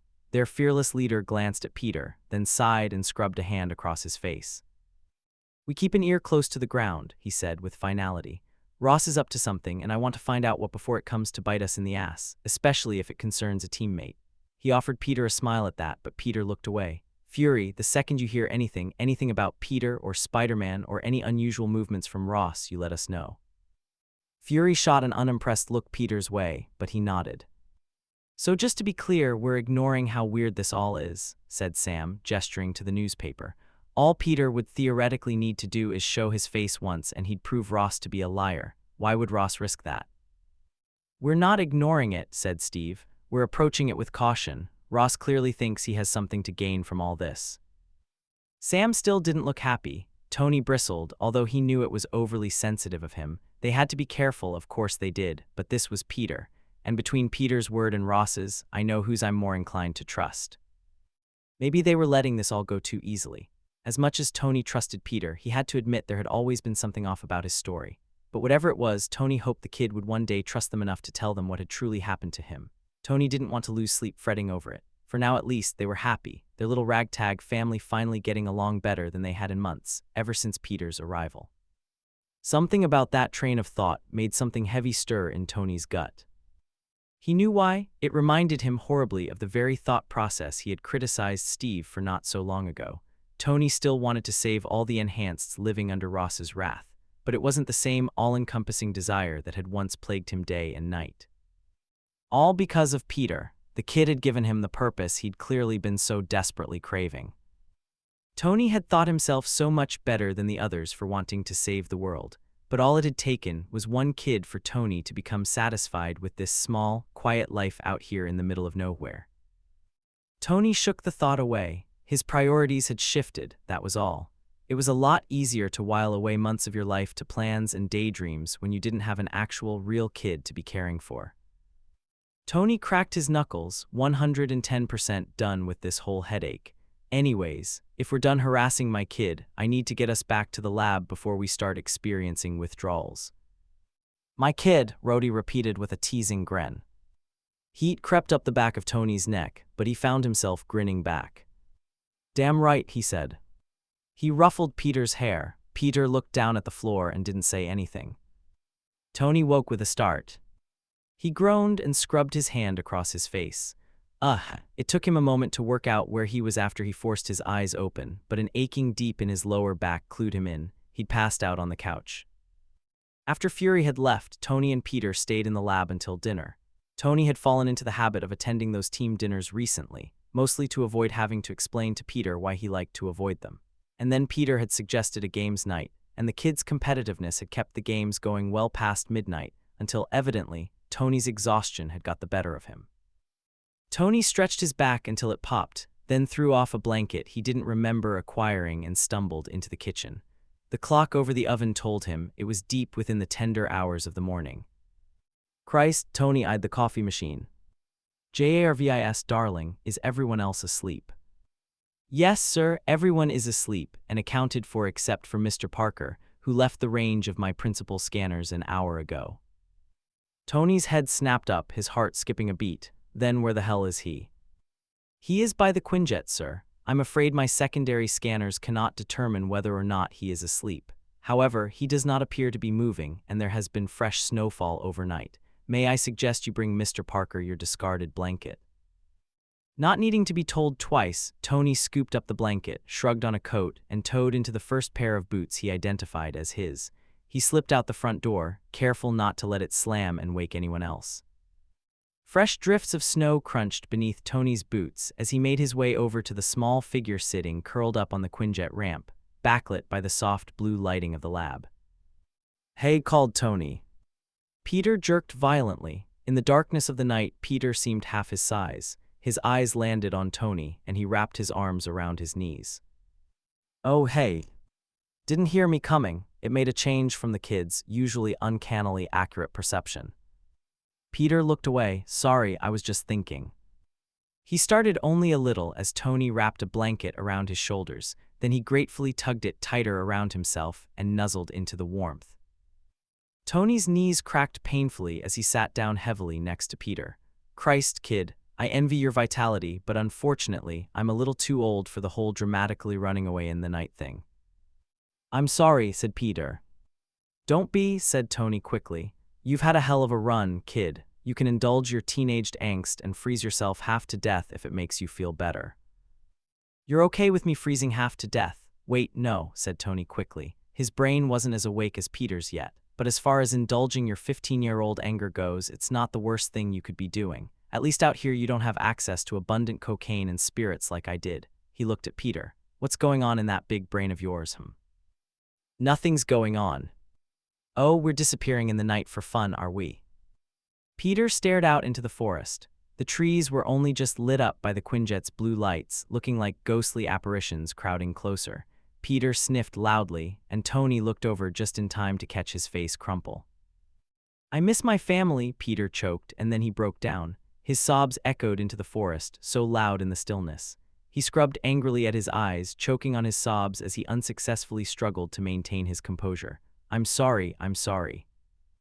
"Oh," said Tony stupidly. He froze, watching as the kid's shoulders shook, and with a cry of frustration, he buried his face in his blanket-covered knees. "Oh. Stupid. Why was he surprised the kid was crying after Tony had pressed for him to open up? Wake up, brain, he needed to do something. Gingerly, Tony reached out an arm and, after a moment's hesitation, wrapped it around Peter's shoulders. He'd half expected the kid to flinch away, but instead, Peter sagged against him like he'd been waiting for a lifeline, leaning all his weight onto Tony and turning to bury his head in Tony's chest. Something warmed Tony's bones despite the winter's chill in the air. They'd hugged before, but only when Peter was sick, and tears always made things different. But Peter fit under Tony's arms perfectly. His hand clutched at Tony's top, twisting the fabric tight. "I miss them so much." Peter's voice was barely intelligible. "I don't know if they're okay, and they don't know where I am. They weren't even mentioned in that newspaper article, and I don't know what that means." Tony rubbed Peter's arm. "I know, kid, I know." It was so pathetically weak. Tony didn't know how to comfort this kid, but his heart bled. He wished he could make it all okay, but he couldn't. Peter was trapped here now just as surely as the rest of them were. He couldn't go home or see his family. Ross knew who he was, and Ross was a problem the Avengers hadn't been able to solve yet thus far, and Tony didn't see that changing anytime soon. He wanted to save all the enhanced suffering under Ross's laws, but he couldn't even help the kid right in front of him. "Just want to see them again," Peter whispered. "I just want to know they're okay. I'd do anything to make sure they're okay." I know, I'd do anything to see my mom again," said Tony. He stopped and swallowed deeply. He'd thought about his mom a lot over the years, so many hours spent remembering her voice, the scent of her perfume, her sharp wit, and her way of delivering jokes. Always so laid back, it sometimes took Tony a minute to realize just how funny the joke really was. None of these thoughts had ever made it out into the world. They'd never been voiced. "It's not the same, of course, but I never got to say goodbye to her." Tony glanced at Peter, but the kid had gone still, listening intently. "I was so young and so naive. I was an absolute asshole to her and to everyone else. I thought I was invincible, and I thought my parents were too. They were this immovable pillar in my life, a constant I never had to think about. I never even considered them never coming back from their trip." His throat closed up against his will. Peter's hand clasped the front of Tony's jacket. I never got to say goodbye to my aunt and uncle either. Tony's throat was too tight to manage more than a few words. Tell me about them, he said, and Peter did. It took Peter a while to find his rhythm, but once he did, it was like he couldn't keep the words in anymore, an unending avalanche of stories and memories and habits. His Aunt May, who loved to give him a kiss before she left for every shift, and how Peter would always act like he hated it. His Uncle Ben, who loved nothing more than to spoil Peter with trips out to eat even when they couldn't really afford it. How they would curl up on the couch together to watch old movies every weekend and act scandalized whenever Peter didn't recognize the actors. They didn't know about Spider-Man, Peter confessed. I knew they would never let me carry on if they did. He scoffed. They would have been right. All of this is my fault. I was so stupid. Hey, said Tony gently. Weren't you listening when I said I thought I was invincible? I know what it's like to be young and naive. And I know what it's like to be starting out as a superhero when you think you can single-handedly save the world. I can't imagine what kind of hell it wreaks on your frontal lobe to be going through both at the same time. You weren't stupid. You were hopeful. The two of them stared out into the darkness, the endless lines of trees and the lake and the sky above them that was just beginning to lighten with the new day. Neither of them were looking at the forest, however. They were both silent, letting time slip past them as they briefly lived within their own heads. Birdsong echoed in the distance. Peter turned and hid his face in his hands. I'm so sorry, Mr. Stark. I just want to see them again. You don't need to apologize for crying, Pete, said Tony. He swallowed, his throat dry. I wish I could promise everything will be okay, but I can't. But what I can promise is that one day all of this will be behind us, all the stress and the loss and the pain. There is more to life than this. He glanced at Peter, at the sorry figure he cut bundled up in a blanket with his face hidden. Throat tight, Tony tightened his grip around Peter and leaned down to rest his cheekbone against the kid's soft curls. I'm sorry, Peter whispered over and over. After letting Tony convince him to get some sleep, Peter didn't get out of bed until the sun was well past its peak in the sky. He drifted into the lab like a ghost, his face pale and his under eyes bruised, and collapsed into his designated chair like his legs had fallen out beneath him. Tony frowned and patted the kid's shoulder. We okay, he murmured. Peter nodded, the slightest movement of his chin. You don't have to be here if you're not feeling up to it, said Tony softly. You can take a day. Peter swallowed. I want to be with you. Shit, the kid couldn't keep saying things like that. Tony had a reputation as an asshole to uphold, one he was fairly certain he'd lost the minute the kid showed up, but who was counting. Can we put your music on? Peter asked. His voice was barely a whisper. I don't care what you play. Sure, whatever you say, boss man. As music filled the space, Tony fell into the rhythm that had at some point come to include Peter in its beat. Wordlessly passing screwdrivers, a gentle touch to warn against an impending mistake, a quick word answering a question the other hadn't even voiced yet. It was like clockwork, cogs and chains that had been oiled to function without so much as a squeak. They worked. The two of them simply worked together. And work they did well into the afternoon, interrupted only by Rhodey coming by to remind Tony they hadn't eaten in a while. Peter never perked up. If anything, he looked more downtrodden as the day went by, but he shrugged off Tony's concern, so Tony stopped asking and decided to let Peter come to him if he wanted to talk. Just as golden light began to stream into the jet, Peter's head snapped up. He looked over his shoulder at the open door, staring into the woods with an unreadable expression until something, unsettled, overcame him. A realization almost. His eyelids fluttered, and to Tony's alarm, his eyes filled with tears. Whoa, said Tony. He rolled his chair closer to Peter's and grasped his shoulders. Hey kiddo, what's going on? For a gut-wrenching moment, Tony thought Peter wasn't breathing, but then his nostrils flared as he drew in a desperate breath. His chest heaved with the effort. Beneath Tony's fingertips, his muscles were as hard as rock. Hey, said Tony softly. He ducked to meet Peter's gaze, but the kid resolutely stared somewhere over Tony's shoulder. Hey, Pete, it's all right. It's just me and you. What's going on? The kid pressed his lips together and shook his head. His hair fell into his face. What the hell was wrong? Peter, hey, talk to me. I'm here. Before Peter even had a chance to respond, a faint sound caught Tony's attention. A roar that sounded awfully like the Hulk, and a series of pops in quick succession. No, not popping. Something heavy settled in Tony's gut as he slowly turned to face the sound. Gunfire. Rapid gunfire muffled by the dense forest, and between the shots, voices. Tony's heart shuddered to a halt. Ross was here, he'd found them. The world went gray. Jarvis, Tony choked, but Jarvis didn't respond. Tony, Peter whispered, hoarse. Tony's head snapped back around. When his eyes met Peter's, the kid flinched. He'd never seen the kid look so broken, so defeated. It aged him far beyond his tender years. The gunfire slowly grew louder as Peter struggled to speak. Eventually, he managed 2 breathless, tearful words. I'm sorry.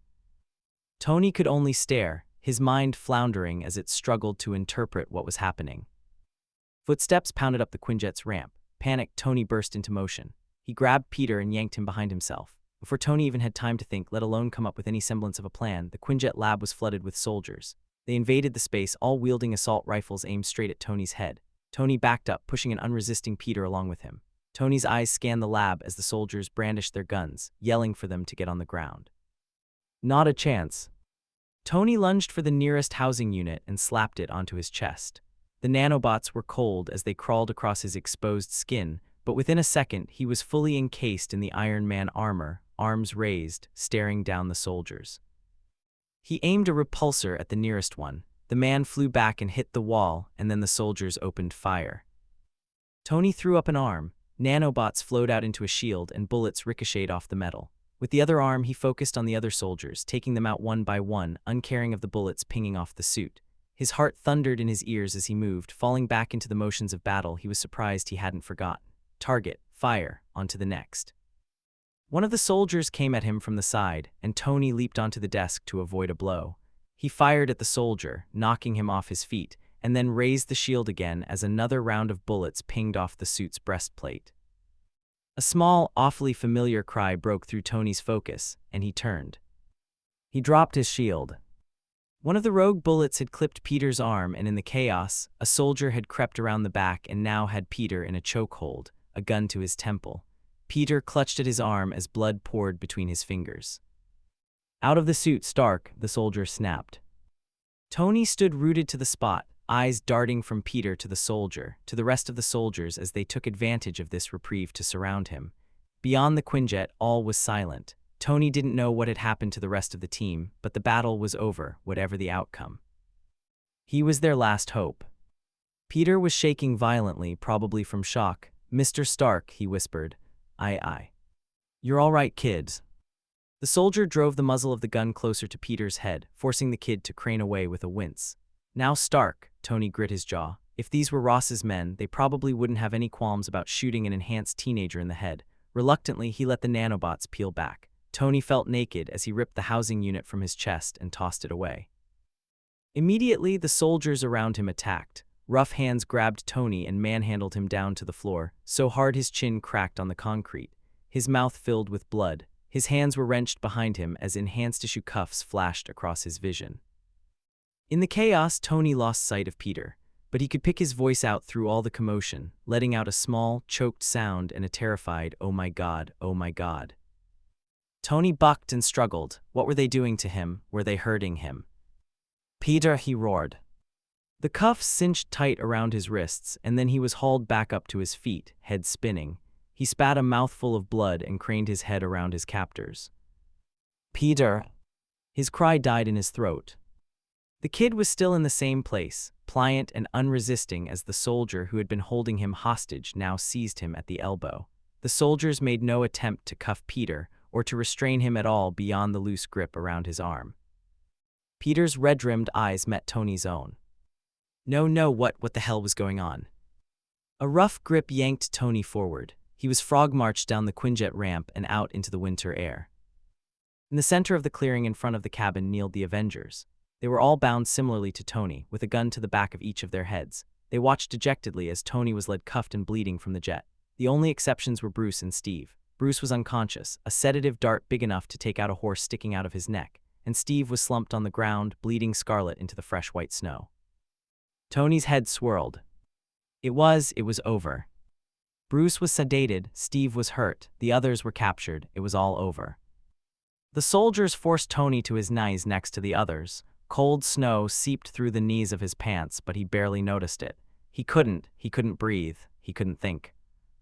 His gaze landed on Peter. They didn't bring the kid to kneel beside the rest of them. Instead, he was held a few feet away, still by that loose grip around his elbow. Peter stared down at the ground, visibly shaking. Next to Tony, Clint read the scene, his face twisted, bitter and furious and hurt as he voiced what Tony wouldn't allow himself to acknowledge. "You little traitor," Clint spat. Peter flinched, his hair fell over his eyes, but his gaze didn't move from his own feet. Hurt and tied up in the snow, Tony floundered. He could do nothing but watch as his entire world went down in flames before his eyes, as everything short-circuited and ceased to make sense. Peter, he didn't understand how or why, but it was Peter that did this.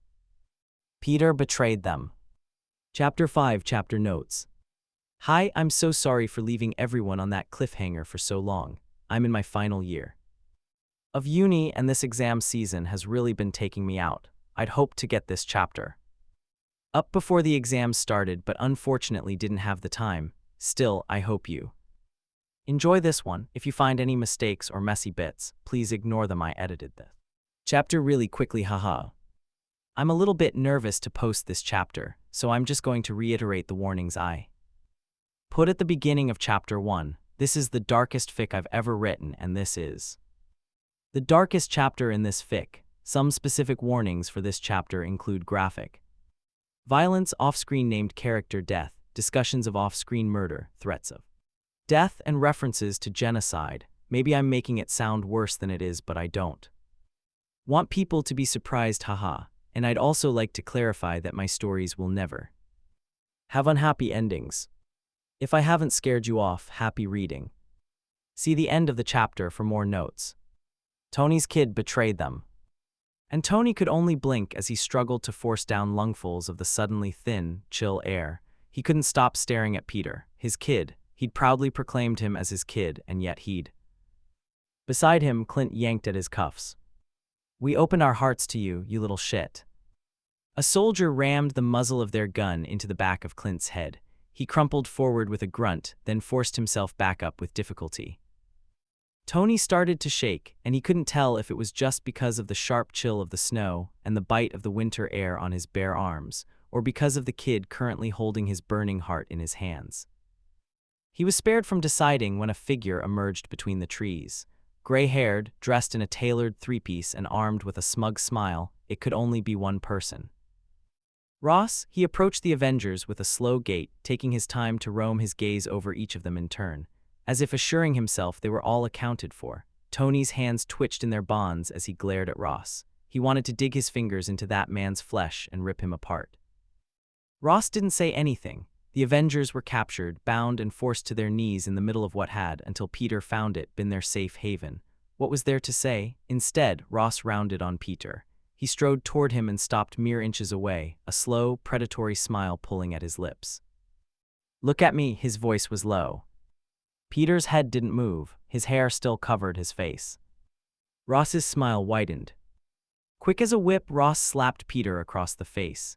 Peter's head whipped to the side and he curled into himself slightly, raising his shoulders as though that could protect him. Otherwise, he barely reacted. Ross gripped Peter's chin and yanked his head up to face him.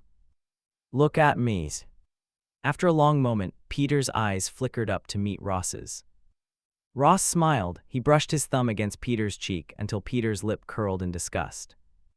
"Good boy," said Ross. He surveyed the Avengers. "I knew you would succeed at bringing me my prize, Spider-Man."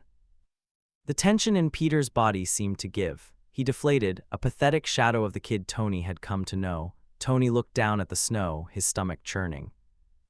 Ross let go of Peter and jerked his chin at the soldier holding him. They dragged Peter away beyond the tree line where, presumably, choppers waited to take them back to the city. Peter didn't resist. Tony twisted his wrists, fighting against a sudden tightness in his chest. His heart pounded against his sternum, a frenetic beat that accelerated even as Tony's world ground to a halt. He blinked rapidly, and the snow before his eyes twisted and warped until eventually, it gave way to a pair of polished leather shoes that were beaded with drops of melted ice. "Look at you all, Ross." He surveyed them, savoring the moment like a fine wine. "I've been waiting so long for this moment. You were never going to evade me forever." "Oh, fuck you, Ross," snapped Clint, cutting Ross's gloating short. Ross raised an eyebrow. That infuriating smile never left his face as he lavished in the moment. I'd watch your tongue if I were you, Barton. Given your current situation, you're not the Avengers anymore. There will be no special treatment, no leniencies. You're no better than the wannabe super soldiers running around New York attacking and killing innocent people. Snow crunched beneath Ross's shoes as he stepped closer to Tony. Tony met his gaze, jutting his chin in disgust. It didn't have to come to this, Stark, said Ross. His voice was almost conspiratorial. I offered you an out. If you turned in Rogers and Banner as I'd asked, none of this would have happened. You could have stayed in New York with Potts, but I don't take the harboring of fugitives lightly. Heat rose to Tony's palms. How dare he mention Pepper? How dare he use a kid to capture the Avengers, destroy everything Tony had worked to build, and then taunt him with Pepper when he was the reason Tony hadn't even spoken to her in months? Tony bucked, even as a gun pressed into the back of his head. Nice one, Ross, nice little speech. You had this one planned for a while, huh? He sneered. I don't regret not being complicit in your campaign. Nope, not at all. You see, I actually have a conscience. I'd never recruit an innocent kid to carry out my dirty work. Was all the kidnapping and genocide not enough scum for your tastes? Ross scoffed. The child is hardly innocent. Tony knew he meant it in the legal sense, but the dual meaning of the word was doing nothing for Tony's good humor right now. What did you do to him, huh? Torture, blackmail. We know there are no depths too deep for your twisted mind to sink to. Tony's words were cut off with a pained cry. The butt of the gun drove into the back of his head and he collapsed forward, landing face first in the snow and mud. Everything spun and he twisted his hands in their cuffs, unable to summon the energy to push himself back to his knees. White sparks danced across his vision, and he wasn't sure how much time he lost before sound faded back in. Somewhere above his head, footsteps crunched away in the snow. Ross's dismissive voice rang like a bell in the silence. Take them away. Tony drifted in and out of consciousness, experiencing the next few hours in nauseating flashes. The inside of a helicopter, its thrumming engine like a sledgehammer to the front of his skull. His teammates' worried faces staring back at him, unable to help whenever he briefly stirred. The sensation of being dragged and angry shouts of "Be careful," that sounded like Rhodey. When he finally opened his eyes and didn't immediately feel the need to vomit or pass out again, it was to a blank, unwelcoming ceiling. Tony's head swam and nausea rose in his throat as he forced himself up and swung his legs over the side of the bed. Got him it. Blearily, he blinked at his surroundings. He was in a small, bare cell with only the small cot he was sitting on and a low table against the opposite wall. Stacked on the table were a pair of black sweatpants, a black top, and a pair of slip-on shoes. Tony's nausea worsened as he realized he recognized them. Those were the clothes Peter had been wearing when Tony found him out in the woods. They had become part of Peter's regular rotation out of necessity, although never together. He'd worn the shoes almost every day whenever he wasn't donning his snowproof boots. Tony swallowed and looked away. One wall of the cell was made of thick, reinforced glass, and beyond it was a circle of identical cells. Trapped within them were the Avengers. Tony stumbled to the glass wall, sagging against it as he scanned the cells. He counted his teammates one by one, Clint tearing angrily at the seam of his top, Sam lying staring up at the ceiling, Rhodey apparently asleep, Bruce still passed out, Steve shirtless and with blood-stained bandages wrapped around his torso, his face screwed up into a pained grimace, and in the final cell, Natasha. She looked up and met Tony's eye. "Tony," she said, visibly relieved, "you all right?" "I'm fine." His voice came out gravelly, and his assessment that he wasn't imminently going to vomit or pass out could probably do with updating, but he was fine. "Steve, how we holding up?" Steve shifted, careful not to pull at his wound. "Not the best." "Shit, if my pounding head is any indication, I'm guessing Ross isn't feeling too generous with the painkillers today." "Not in the least," Steve agreed. Tony's head throbbed in sympathy. He dug his thumbs into his eye sockets, then tapped a hand against the glass keeping him in. "What about this? Any chance you're holding out on us, big guy?" Steve shook his head. "It's enhanced grade, we're not getting out." Fantastic. There went Tony's hopes. Ross had wasted his whole budget on those cursed handcuffs and the fancy helicopters. "How's everyone else?" asked Tony. "Did I miss much?" "Bruce hasn't woken up yet," said Natasha. And Tony had checked, but the other cells were all empty. It was just the 7 of them here, just like good old times. "And the kid," Tony managed. He couldn't quite bring himself to say the kid's name. From the cell next to Tony, Clint scoffed.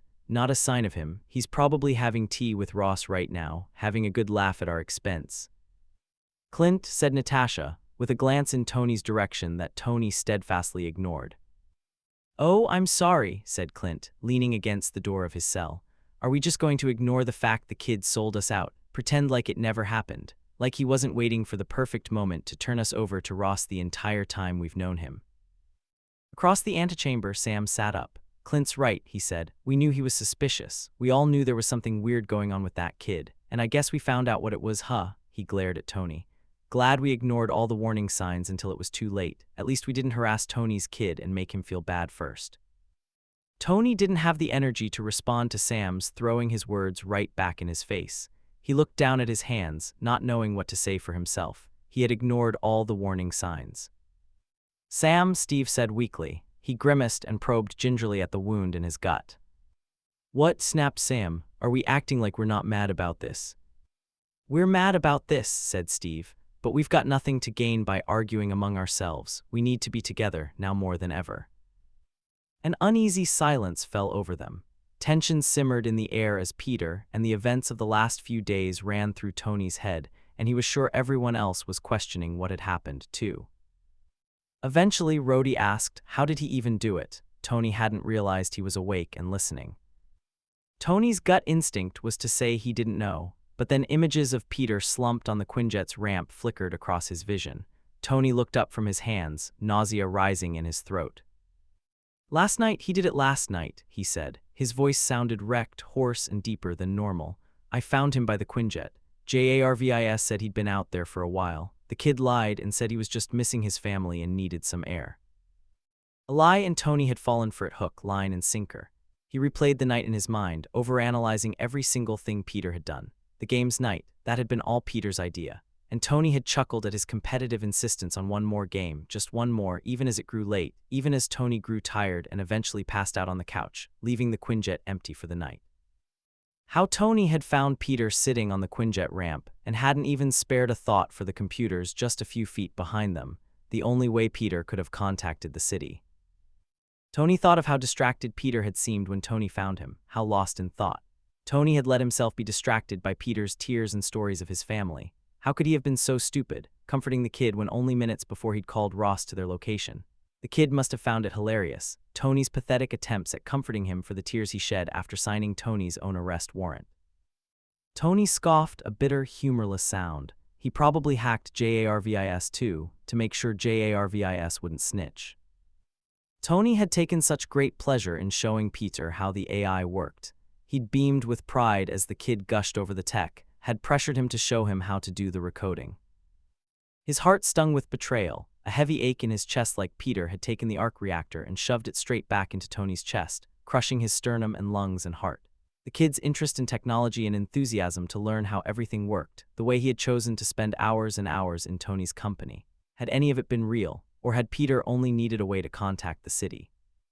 Tony swallowed, struggling to keep a hold on his nausea. He brushed his hands across his thighs, readjusted his sleeves. He couldn't keep them still. He felt dirty, almost violated by what Peter had done. The trust Tony had given him, the love he had let himself feel for the kid even as he denied he cared at all, and the kid had taken advantage of it all. "Why do you think he did it?" asked Rhodey. "Do we think there was a reason?" grumbled Clint. "Come on," said Rhodey. "We know Peter. You can't tell me you think he was harboring a death wish for us all the entire time we knew him. And he hardly welcomed Ross with open arms. I just want to know why he did it." For a long moment, no one said anything. Sam shifted. "Does it really matter?" he asked, voice taut. No, Tony supposed it didn't. What could it really matter how Ross had convinced Peter to betray the people who had thought of him as family? Weakly, Tony sank down onto the cot in his cell. He sat there, staring blindly at the floor as another oppressive silence fell over the room. This time, it was broken by Steve. "It's too quiet," he said. Sam frowned. "Steve."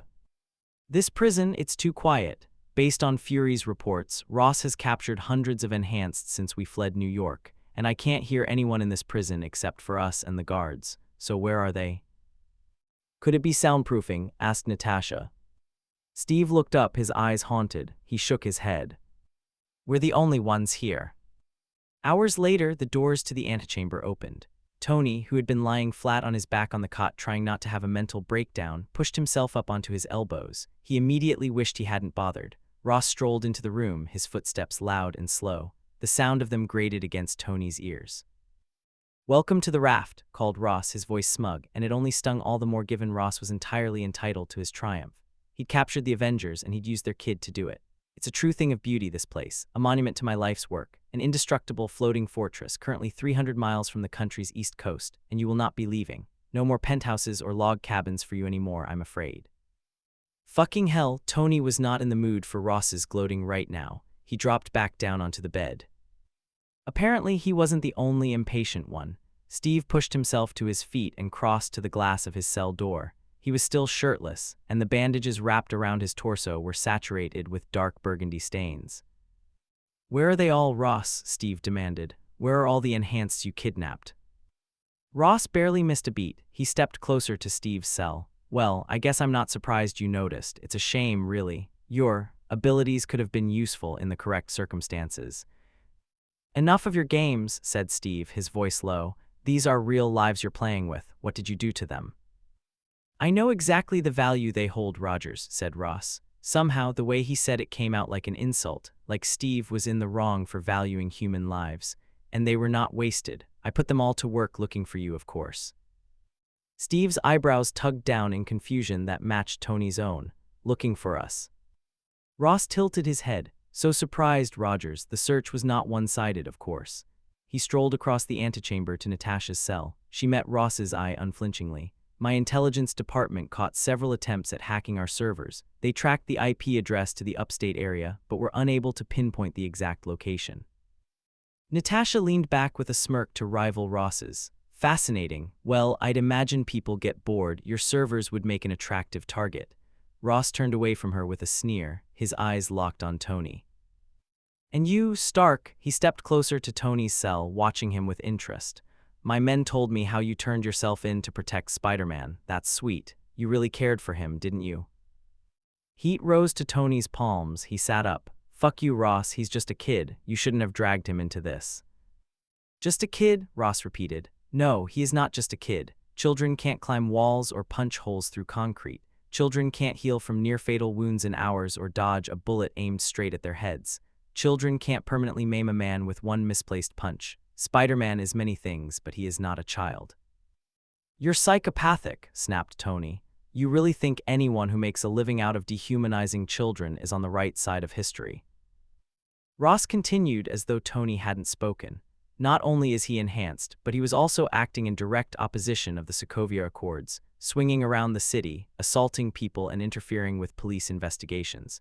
We'd have taken him in on that alone. The enhancements were just the final nail in the coffin." "And how does an innocent kid you've kidnapped turn into your little spy?" Tony demanded. "Well, that's easy," Ross smirked. "You arrest his family and tell him they get to live if he brings me the Avengers." Tony's mouth went dry. Ross shrugged and spread his hands wide. "They always choose their family in the end. I couldn't tell you how many enhanceds I've dropped off in the forest and waited to see if they'll stumble upon your camp, or any others." Nausea rose in Tony's throat, and he fought to keep down his horror. Is this really what Ross had been doing with all the missing people all this time? Leaving countless innocent people to die in the wild in a desperate hope of saving their families? Tony met Steve's horrified eye across the room. "The problem takes care of itself," said Ross. "You can only imagine my surprise when we received a message last night telling me the exact coordinates of the Avengers' safe house, signed by our mutual friend Spider-Man, of course." Images of Peter, slumped on the Quinjet's ramp, flashed across Tony's vision. He remembered the softness in Peter's voice, almost as if he had been pleading for Tony to understand, to forgive him for what he had just done, for choosing to save his family over them. "I'm so sorry," he'd said. "I just want to see them again." Tony swallowed. Something stung his palms, and he looked down, blinking in surprise at the crescent indents beading with blood he suddenly found there. Choking down his nausea, Tony looked up at Ross. He didn't want to ask, but he had to know. "What will you do with Peter now?" Tony could feel his team's disapproving eyes on him. Fire still burned behind Tony's sternum whenever he thought about the kid. Was anything he told them ever true? But he needed to know his fate. Traitor or not, he was still Peter. Ross looked equally surprised. He'd asked, "The boy has served his purpose," Ross said, casually, as if he were talking about a piece of machinery and not a teenager he'd kidnapped and blackmailed. "He'll be exterminated along with the rest of you." The circle of cells were silent. Shortly after Ross left, a loud thud echoed from Steve's cell, followed by a curse, and then Steve collapsed onto his cot, cradling his right hand. The rest of them were silent, their faces gray and eyes downcast. Tony lay on his cot, staring at the ceiling. It was more comfortable than the bed in the Quinjet, but only just. He tried not to think about what Ross's men must have done to all the tech left in the lab. The fruits of months, years, really, of labor, destroyed. And his suits, he felt their loss like a physical pain, their comforting presence ripped from him as if Ross had torn off a layer of Tony's skin. But his lost suits were easier to think about than everything Ross had told them.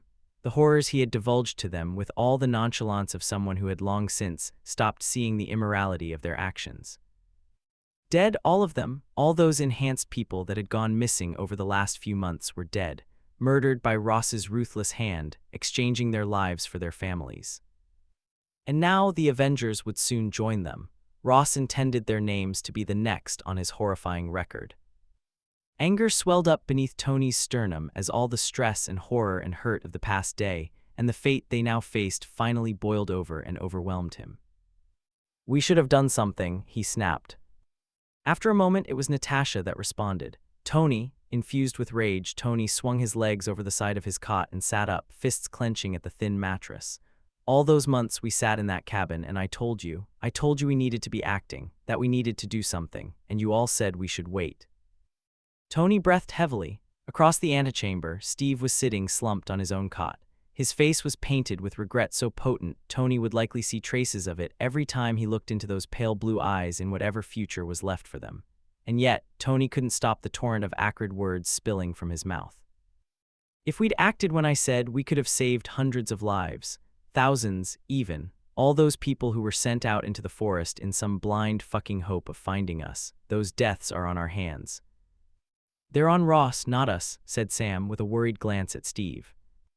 "And we sat there and let him do it. What did we think he was doing all that time? Now countless people are dead because of us. And Peter." Tony's voice broke on the kid's name and he slumped, defeated. "If we'd acted months ago, then the kid.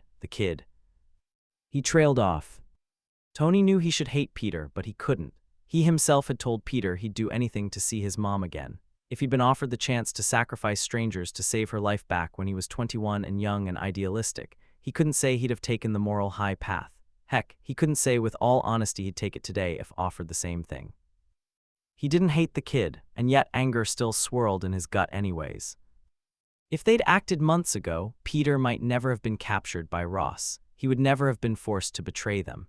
He could have stayed in New York and swung in to help the Avengers when they finally came to save everyone, just like Peter had wanted. He might never have met Peter, but Peter would have been better for it. "This isn't the end," said Steve resolutely. He met everyone's eye as he spoke, skipping only over Bruce, who was still passed out. What the hell had they drugged him with? "Ross is confident he's won. That means he's vulnerable to making mistakes. You were right, Tony, and we should have acted sooner. But we can't change the past. What we can do is take Ross down now before it's too late." Tony sauntered over to the glass. "You've got a pretty little answer for everything, Rogers." Steve shot to his own feet. "I'm sorry, and what more do you have to offer, Tony? I'm not the only one who's all bark and no bite. You didn't accomplish anything more than the rest of us." "We had months to act. If we'd acted together, I told you we needed to approach Ross with caution," said Steve, his eyes dark. "You stopped complaining about that recently, didn't you? You finally realized it's harder to be flippant with your own life when someone out there depends on you." Tony reeled back like he'd been hit. He forced out a humorless laugh, determined not to let Steve just how deep that cut. "That's a low blow, Rogers. What was that about having nothing to gain by arguing among ourselves right now?"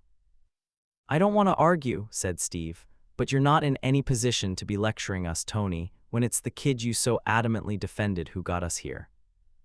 Heat rose to Tony's palms and he moved to respond, but before he could, the main door beeped and swung open. Tony drew in a sharp breath through his nose, desperately searching for any semblance of composure. The door opened to reveal Ross, followed by two guards dragging a downtrodden, unresisting Peter between them. Tony's breath caught and he took a step back from the glass. Peter was dressed in prison scrubs like the rest of them, and he looked like a strong breeze could crumble him to dust. No one had bothered to bandage the gunshot wound in his arm, and blood was crusted on his sleeve. Peter didn't look up at anyone as the soldiers brought him to a halt just behind Ross. Tony wasn't sure if he wanted him to. He didn't know what he'd see behind Peter's eyes, what he could possibly see there that wouldn't cause him more pain. Instead, he met Ross's gaze, which wasn't much better. "I thought I would let you say goodbye, Stark," said Ross. His words settled like an iron bar in Tony's stomach. Slowly, Tony moved back to the glass. Seeing the kid again brought a slowly simmering anger to the surface, but he didn't quite have the energy to commit to it, especially not right now. Was it really Peter he was angry at anyways? "You sick bastard," Tony snapped at Ross. "Someone has to keep this world safe," said Ross. "Someone has to protect the vulnerable from the likes of yourselves." Tony had several choice words he could say in response to that, but not with Peter surrounded by so many people armed with guns and a willingness to kill innocent kids. At Tony's silence, Ross's mouth curled into a sneer. He shoved Peter between his shoulder blades, and Peter stumbled forward. "Go on," said Ross. "Say goodbye." Peter drew his arms up to wrap around himself. He raised his head to meet Tony's gaze with difficulty, as though a lead weight was draped across the back of his neck. His eyes were bloodshot and dull, lacking their usual shine, but they met Tony's with an intensity Tony found he didn't trust himself to read anymore. Peter thinned his lips. "I'm sorry, Tony." "Peter," said Tony. He wasn't sure what he intended to say next. He hadn't forgiven Peter, not yet. But this was the last time he was ever going to see this kid, this goddamn kid who had found his way into Tony's life and made a home there, who had brought Tony back from the brink against even Tony's own will. The child Tony had let into his heart only to watch as he broke it. What could he say? What could he possibly say? He didn't get a chance to find out because Peter drew in a sharp breath, his eyes lingering on Tony's for an extended beat. And then Peter turned and socked Thaddeus Ross across the jaw. Tony cried out, Ross staggered back, and then the two soldiers took his place, their guns flying up to aim straight at Peter's head. It all happened too quickly for Tony to follow. Peter's head jerked to the side. A gun fired. A bullet whistled through the air where Peter's head had just been and embedded in the glass of Clint's cell. The glass splintered and turned opaque but held steady. Clint jerked away with a cry, but he was fine. Peter grabbed the offended gun and ripped it from the soldier's grasp. All around the room, the Avengers watched in horror. "Peter," Tony choked. He threw himself at Peter, pounding the heels of his hands against his cell door, but it was helpless. He could do nothing but watch as Peter grappled with the soldiers. The air cracked with more gunshots. Peter dodged them in that uncanny way Tony recognized from the videos of Spider-Man he'd pored over back before everything. His spidey sense, Tony now knew Peter called it. Tony had never been more thankful for it. Peter jerked this way and that until he found an opening and knocked the second gun away. The first soldier landed a punch and Peter stumbled back, clutching his nose. Taking advantage of Peter's distraction, the second soldier reached for his gun, but Peter recovered quickly. He grabbed the soldier's shoulders and wrenched him down, cracking the man's nose on his knee. The soldier hit the ground heavily, groaning. Blood now pouring from his own nose, Peter swung the gun he'd taken from the first soldier and drove it into the side of the man's head, knocking him out, too. Neither of the soldiers moved, unconscious on the floor. Tony's breath caught as Peter turned and aimed the gun straight at Ross's head. The room went still. Ross's eyes widened for just a second before he composed himself. His hands curled into fists. "Well, Peter, isn't this?" "Shut up," Peter interrupted. The gun shook violently. Just shut up." He took a long, steadying breath, taking a moment to calm himself down like he didn't have the entire room in the palm of his hand. Eventually, he demanded, "Where are May and Ben?" For a moment, Ross appeared genuinely confused, and then his eyes twinkled with amusement, and he suppressed a laugh. "Oh, Peter." Ross stepped closer to the kid, completely ignoring the gun. He shook his head and glanced mockingly at Tony. "I can see why you find him so endearing, Stark."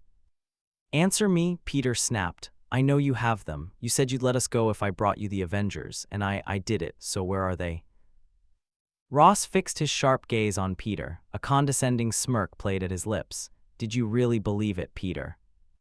Ross stepped closer again. He pushed the gun aside with a single finger. Quick as a whip, Peter slapped Ross's hand away with the barrel of the gun. Something cracked and Ross's face went purple. He shook out his hand and curled his face in a sneer. So much bite now, Peter. He spit the kid's name like an insult. What happened to that boy who cried when I held a gun to your aunt's head, who gave in and agreed to bring me the Avengers before I'd even drawn your uncle's blood? Ross scoffed. You think you're all grown up now you've got a gun in your hand, but you believed me, didn't you? Peter's face screwed up. What are you talking about? Ross chuckled. You really did believe it. That I'd, keep your family locked up all safe and sound, waiting to see if you actually returned any results and didn't just die of exposure within 48 hours. Peter was hauntingly still. Ross cocked his head with a smile. They were dead before you left the city. The gun slipped. Peter blinked rapidly, his face white.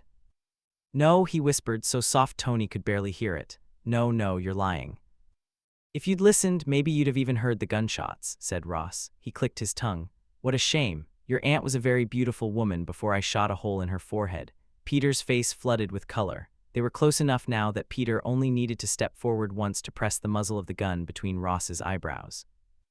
I'll kill you, he roared. His hand shook, his other hand shot up to support it.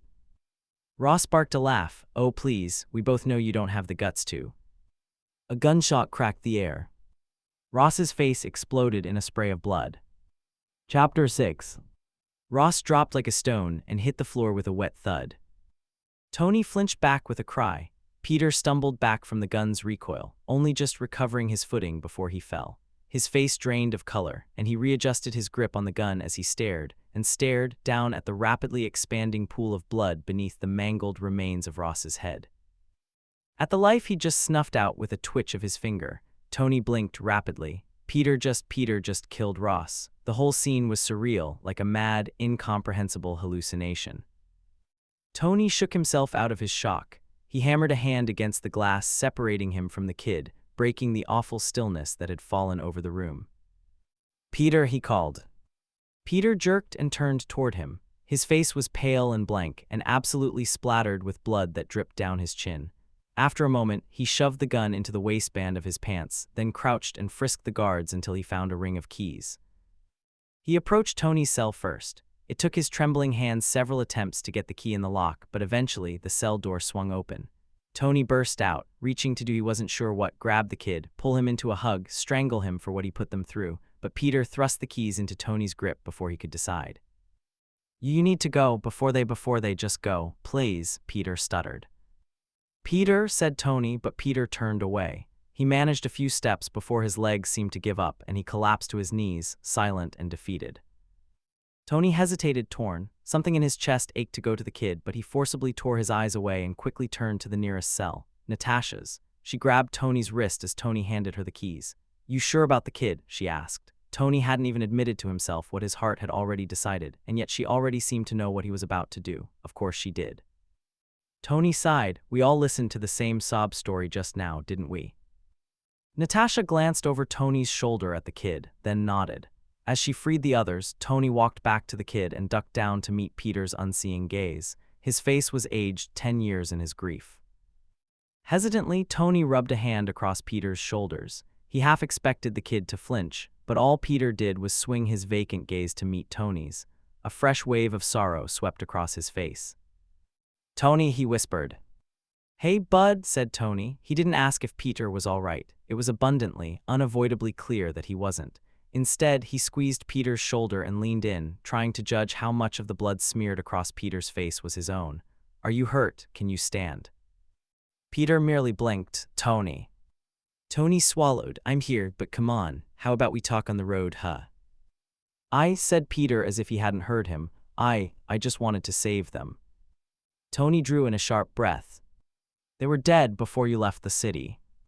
I know, kid, he said softly. Peter's face twisted. Ross killed them anyway. Tony sank down properly onto his knees and held Peter by his shaking shoulders. I know, kid, Tony forced out, his heart breaking for this poor kid who should never have found himself in this situation. I know, he was so unbearably cruel to you, kid, and to your family. He squeezed Peter's shoulders again, wishing there was a way to undo the past few months of Peter's life. But there wasn't time to grieve right now. When Tony glanced over his shoulder, the Avengers were all free. They wouldn't be able to get away with killing Ross in the heart of Ross's own fortress for long. Gently, Tony took Peter's chin and lifted his face, forcing Peter's bleary gaze to meet his. But right now, kid, we need to go. We need to get somewhere safe. Do you think you can stand? Peter's voice was barely a whisper. I don't care what happens to me. Tony's throat tightened. I do. Peter's unfocused eyes darted between Tony's. But I betrayed you. Tony's chest panged at the thought of his lost home, of the stagnant security he'd grown too comfortable in, had grown resentful of, and yet missed now it was gone. The anger roiling in his gut demanded his attention, and yet somehow he found he didn't care for it. He'd screwed up far too many times in his life not to be lenient towards a terrified kid trapped in a life-or-death situation. I know, Tony managed, but we need to go, and I'm not leaving you here. He tugged on Peter's sleeve until he stood. Knowing it was a lack of will to resist keeping Peter upright more than anything else, Tony threw an arm around the kid's narrow shoulders and led him over to where the other Avengers gathered. Sam had Bruce slung over his shoulders, and Steve was leaning heavily on Rhodey, clutching at his bloody side.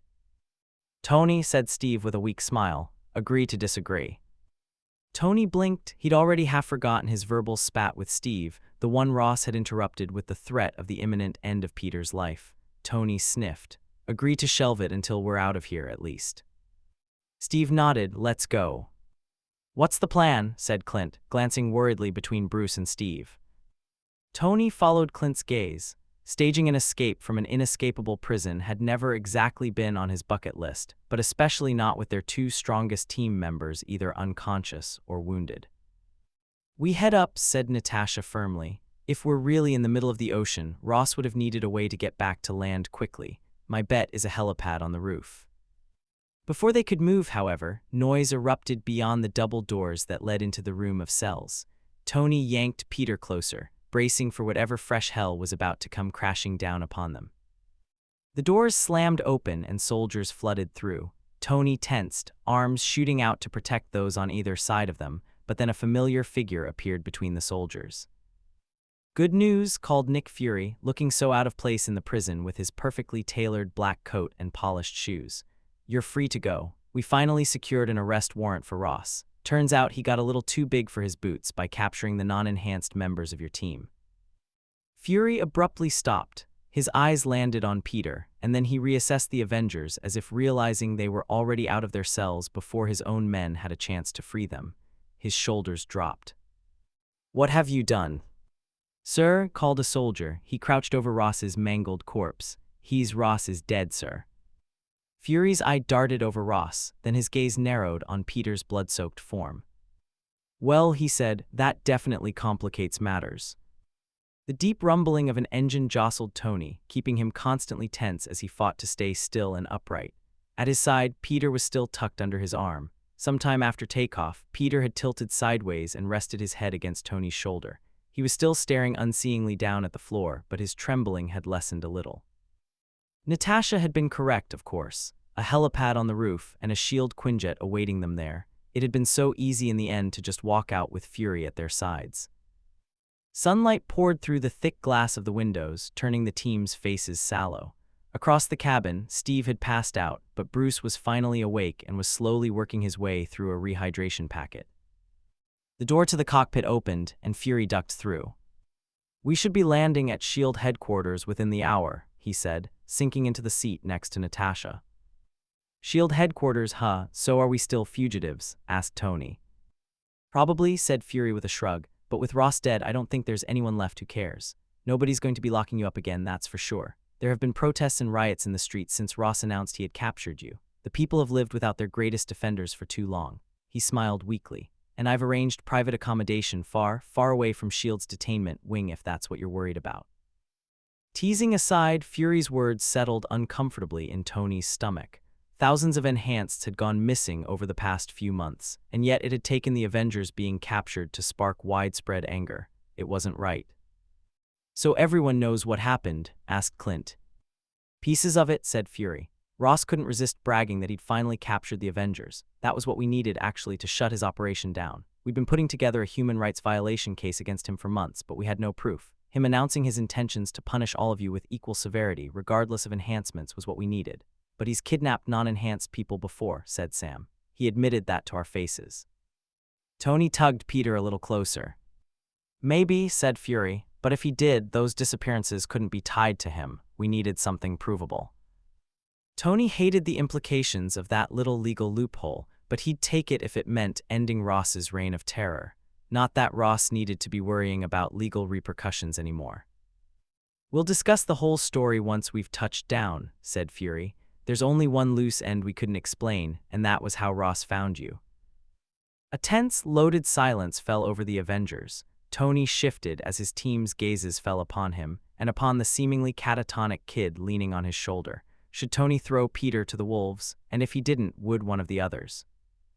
Tony knew in his heart there was a place for Peter in his future. Eventually. The anger was still too fresh for him to have forgiven the kid quite yet, but Tony knew he would one day. Peter could never take away the pain he'd caused them, and yet Tony could never blame him for it. Except it wasn't only Tony that Peter had betrayed. He'd betrayed all of them, had accepted their hospitality and a place in their home while knowing the entire time what he would eventually do to them. Sam and Clint were entitled to their anger, and whatever emotions were simmering beneath the surface for the rest of the team, they were entitled to those too. Eventually, the decision was taken out of Tony's hands. "It was me, sir." Peter's weight lifted from Tony's shoulder. Still covered in Ross's blood and with a deranged spark in his eye, he was almost unrecognizable as the kid who'd laughed and tinkered with JARVIS's wiring in Tony's lab only a day ago. "I did it," Peter said like a challenge. He knew Fury hadn't quite trusted him, and Fury had been right. "I told Ross where to find the Avengers." Fury leaned back, examining first Peter and then how closely Tony sat to the kid despite Peter's admission. "Is that so?" He furrowed his brows at Tony, silently demanding answers even Tony didn't have. Tony swallowed. "Peter," he said, his voice hoarse, "you're going to start from the beginning and you're going to tell us the whole story, the true story this time." The kid looked at him, searching, but Tony kept his expression as hard as iron. Peter breathed in shakily and pulled away from Tony. He didn't argue and merely began in a monotonous voice. "Some of what I told you was true. I really did get kidnapped. I just never managed to escape and they sold me to Ross." He wrapped his arms around himself. "I'd wondered before about what might happen if Ross ever captured me. I'd always assumed he'd experiment on me or something, or maybe just kill me. But he didn't. He asked me to work with him. I said no. And so he just locked me up for days. It was pitch black and he didn't give me any food or water. I thought he was leaving me there to die. When he finally came for me again, he took me to this room and May and Ben were there." Peter's nails snagged his skin as he stared unseeingly, but the words didn't stop flowing.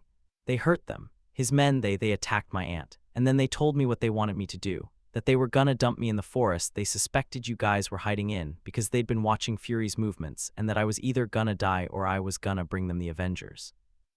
I said no, I said I wouldn't do it. And so they grabbed my uncle and they started to tie him down and my aunt was screaming and I couldn't watch, so I said I'd do it."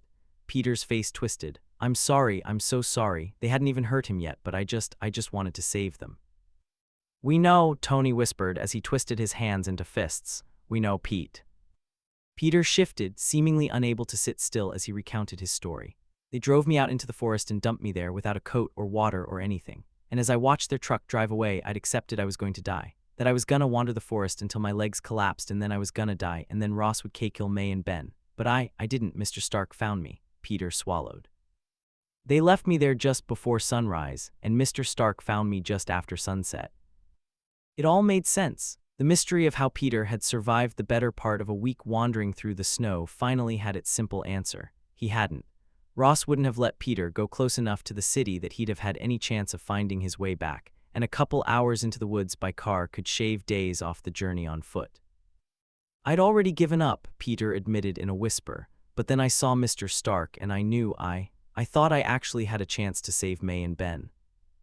His face twisted bitterly at the unpleasant reminder of his family's fate, and he barreled on before his grief could overcome him. "I didn't want to do it." He finally raised his eyes to make eye contact with each of them in turn, his eyes wide and desperate. "I really didn't. There were moments where I thought maybe I could just stay with you guys, that surely Ross wouldn't hurt them even if I never returned. And then I nearly told you everything a couple times. I thought that if you knew we'd be able to save them together." He shook his head, running his hands down his arms. "Then when you showed me that newspaper article, I realized I was being dumb. I guess Ross ran it because he assumed I was dead by then, but it scared me. If he thought I was dead, what had he done to May and Ben? And I knew if I told you what Ross wanted me to do, There was a chance you'd just lock me in the cellar or something, and I'd lose my chance to ever save them. So I did it. He didn't say he was sorry again. They knew he was. They also knew Peter would do it all over again if it could have saved his family. Peter slumped back in his seat and scrubbed a hand down his face, his story finished. Across the jet, Fury drew back. He glanced around the cabin at the other Avengers, but Tony couldn't read the emotions flickering across his face. That's quite a tale, Fury said when his gaze finally landed back on Peter. It's the truth, said Peter, although Tony didn't think Fury had been accusing him of lying. Peter hugged himself again. I don't want to talk anymore, just send me to prison or whatever you're going to do. I earned it. I don't think they send people to prison for turning over fugitives, kid, said Tony, weakly trying to relieve the stress that was weighing down on Peter like a collapsed building. Shooting high-ranking government executives in the face, however, yeah, Tony wasn't so sure about that one. True to his word, however, Peter didn't respond. Tony met Fury's eye. There was a discussion to be had about what they were going to do with Peter, but right here, in front of the traumatized kid himself, probably wasn't the right time. The Quinjet flew on. Tony stepped out into the crisp morning air. He blinked up at S.H.I.E.L.D.'s shiny new headquarters, and stupidly, his first thought was, I could probably get Burger King delivered here. Natasha nudged Tony's arm. I'll take the kid, she said, her voice low. Not low enough for the kid not to hear, of course, but it was nice to make the effort. Tony glanced over at Peter. He stood far away from everyone else, his arms wrapped around himself as he stared down at the ground. A lump rose in Tony's throat and he nodded at Natasha.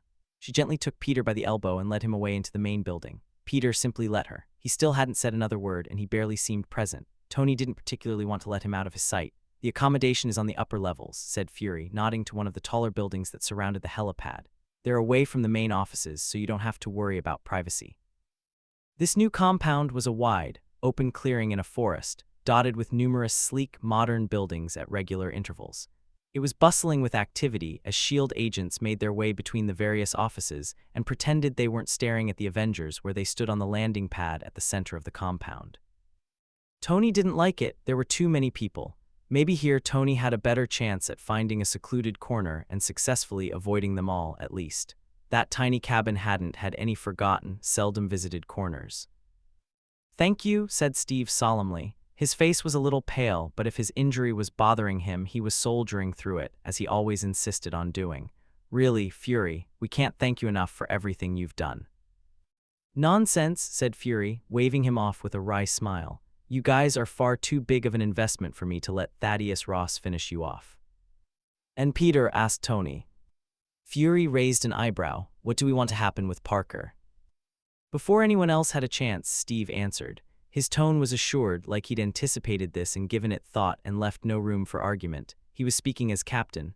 We want the best possible outcome for him. Despite what happened, he's part of our team, and we look out for our own. Surprised, Tony glanced at Steve. Steve shot him a nod. Something warmed in Tony's chest. He didn't know if he'd expected the team to abandon Peter, but he hadn't anticipated Steve's show of support. Fury nodded. I'll do what I can. He did murder Ross, after all. If we can argue self-defense, I might be able to get him house arrest in the compound. In this current climate, I don't think anyone wants to risk angering the very vocal crowd demanding justice for all enhanceds, especially Spider-Man and the Avengers. And sending Spider-Man to prison for killing the monster who did this to them might just ruffle a few feathers. Although Ross had ultimately been correct, he'd been murdered by an enhanced just like he'd been so afraid of. Tony tried not to think about that. Owen Stark, said Fury. Tony jutted his chin in acknowledgement. Fury shot him a surprisingly warm smile. You've got incoming. Tony's eyebrows tugged down, and before he even had a chance to turn, something collided with him and almost knocked him straight off his feet. A very tall, very beautiful something with strawberry blonde hair that was almost blinding in the morning sun. Tony!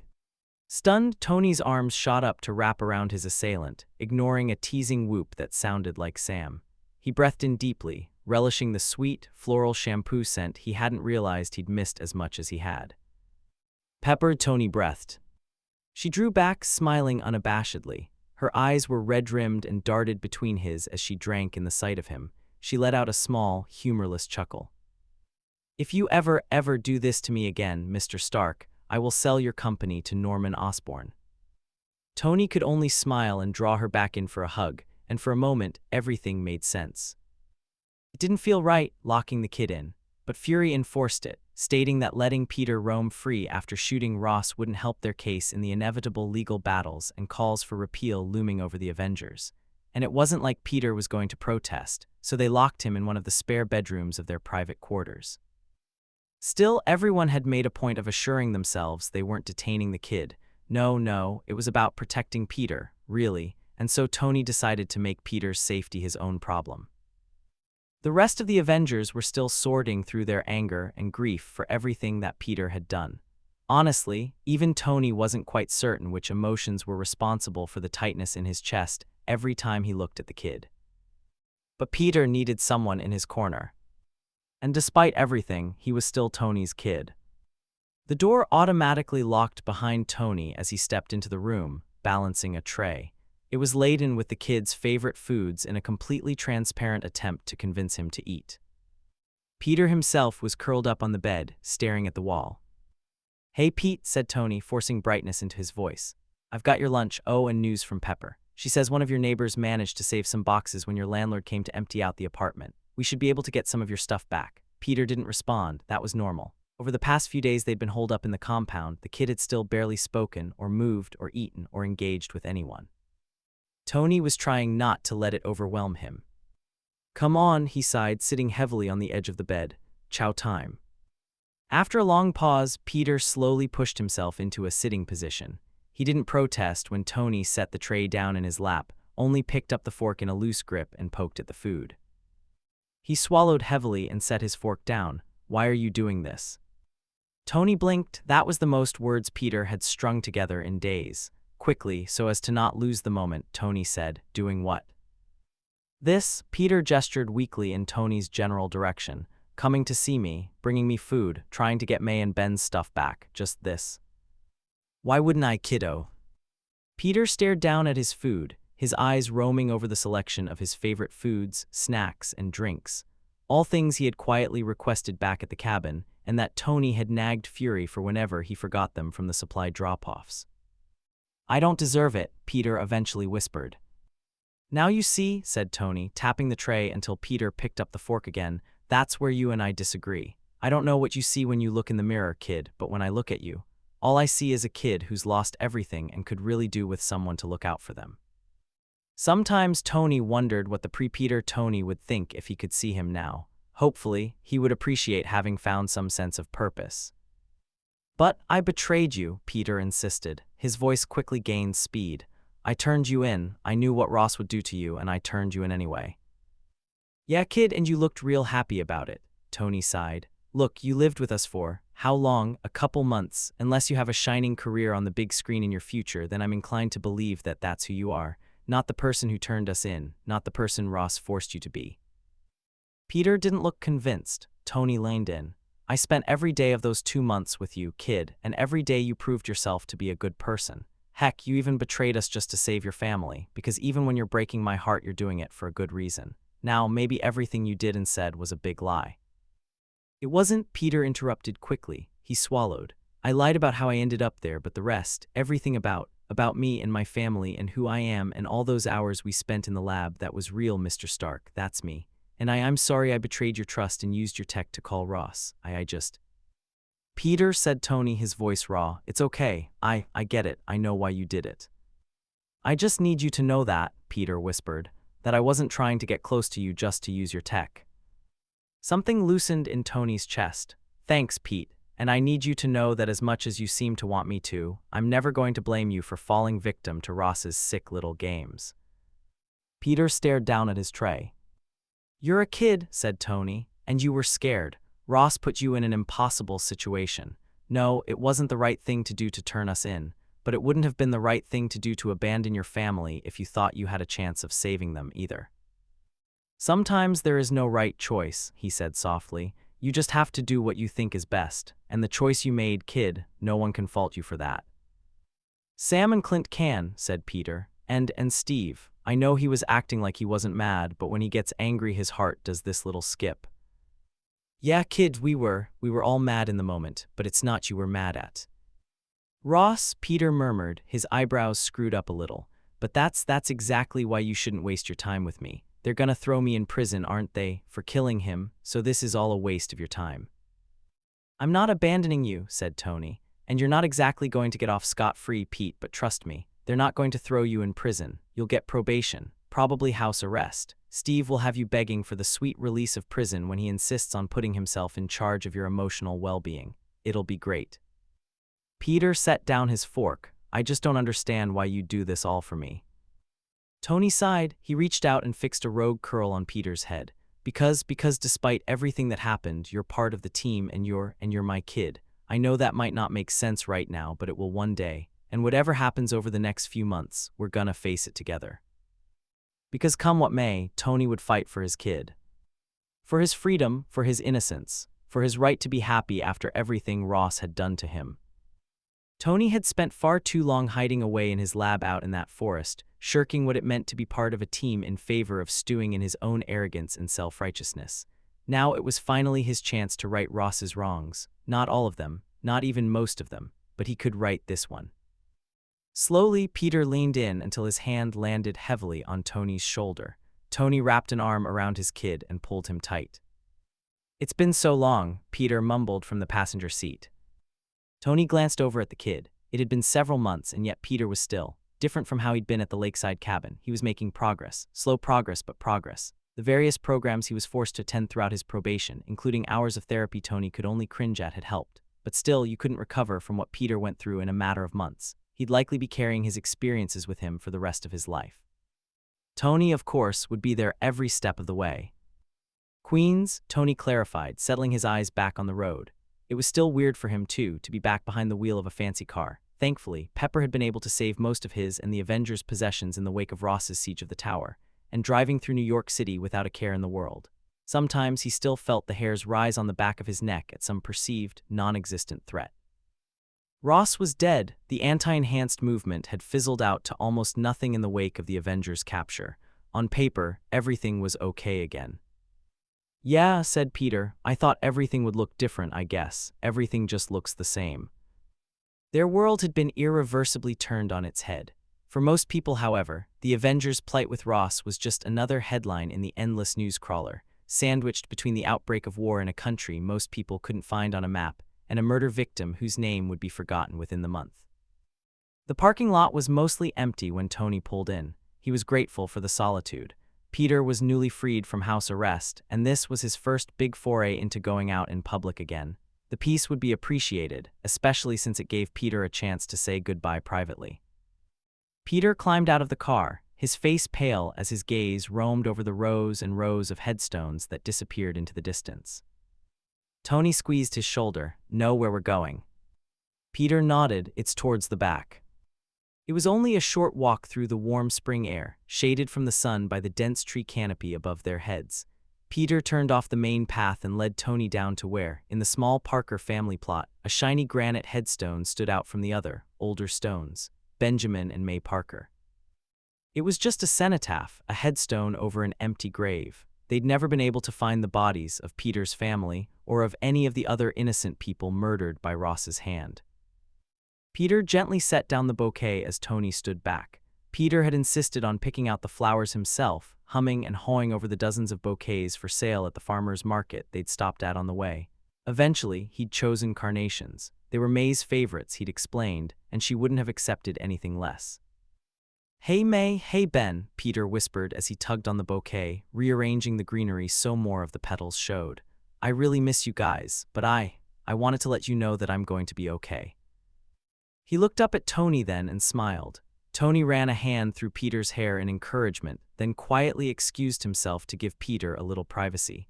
He'd made sure the kid knew he could take as long as he wanted. They had all the time in the world, after all. Please drop by the archive and comment to let the creator know if you enjoyed their work.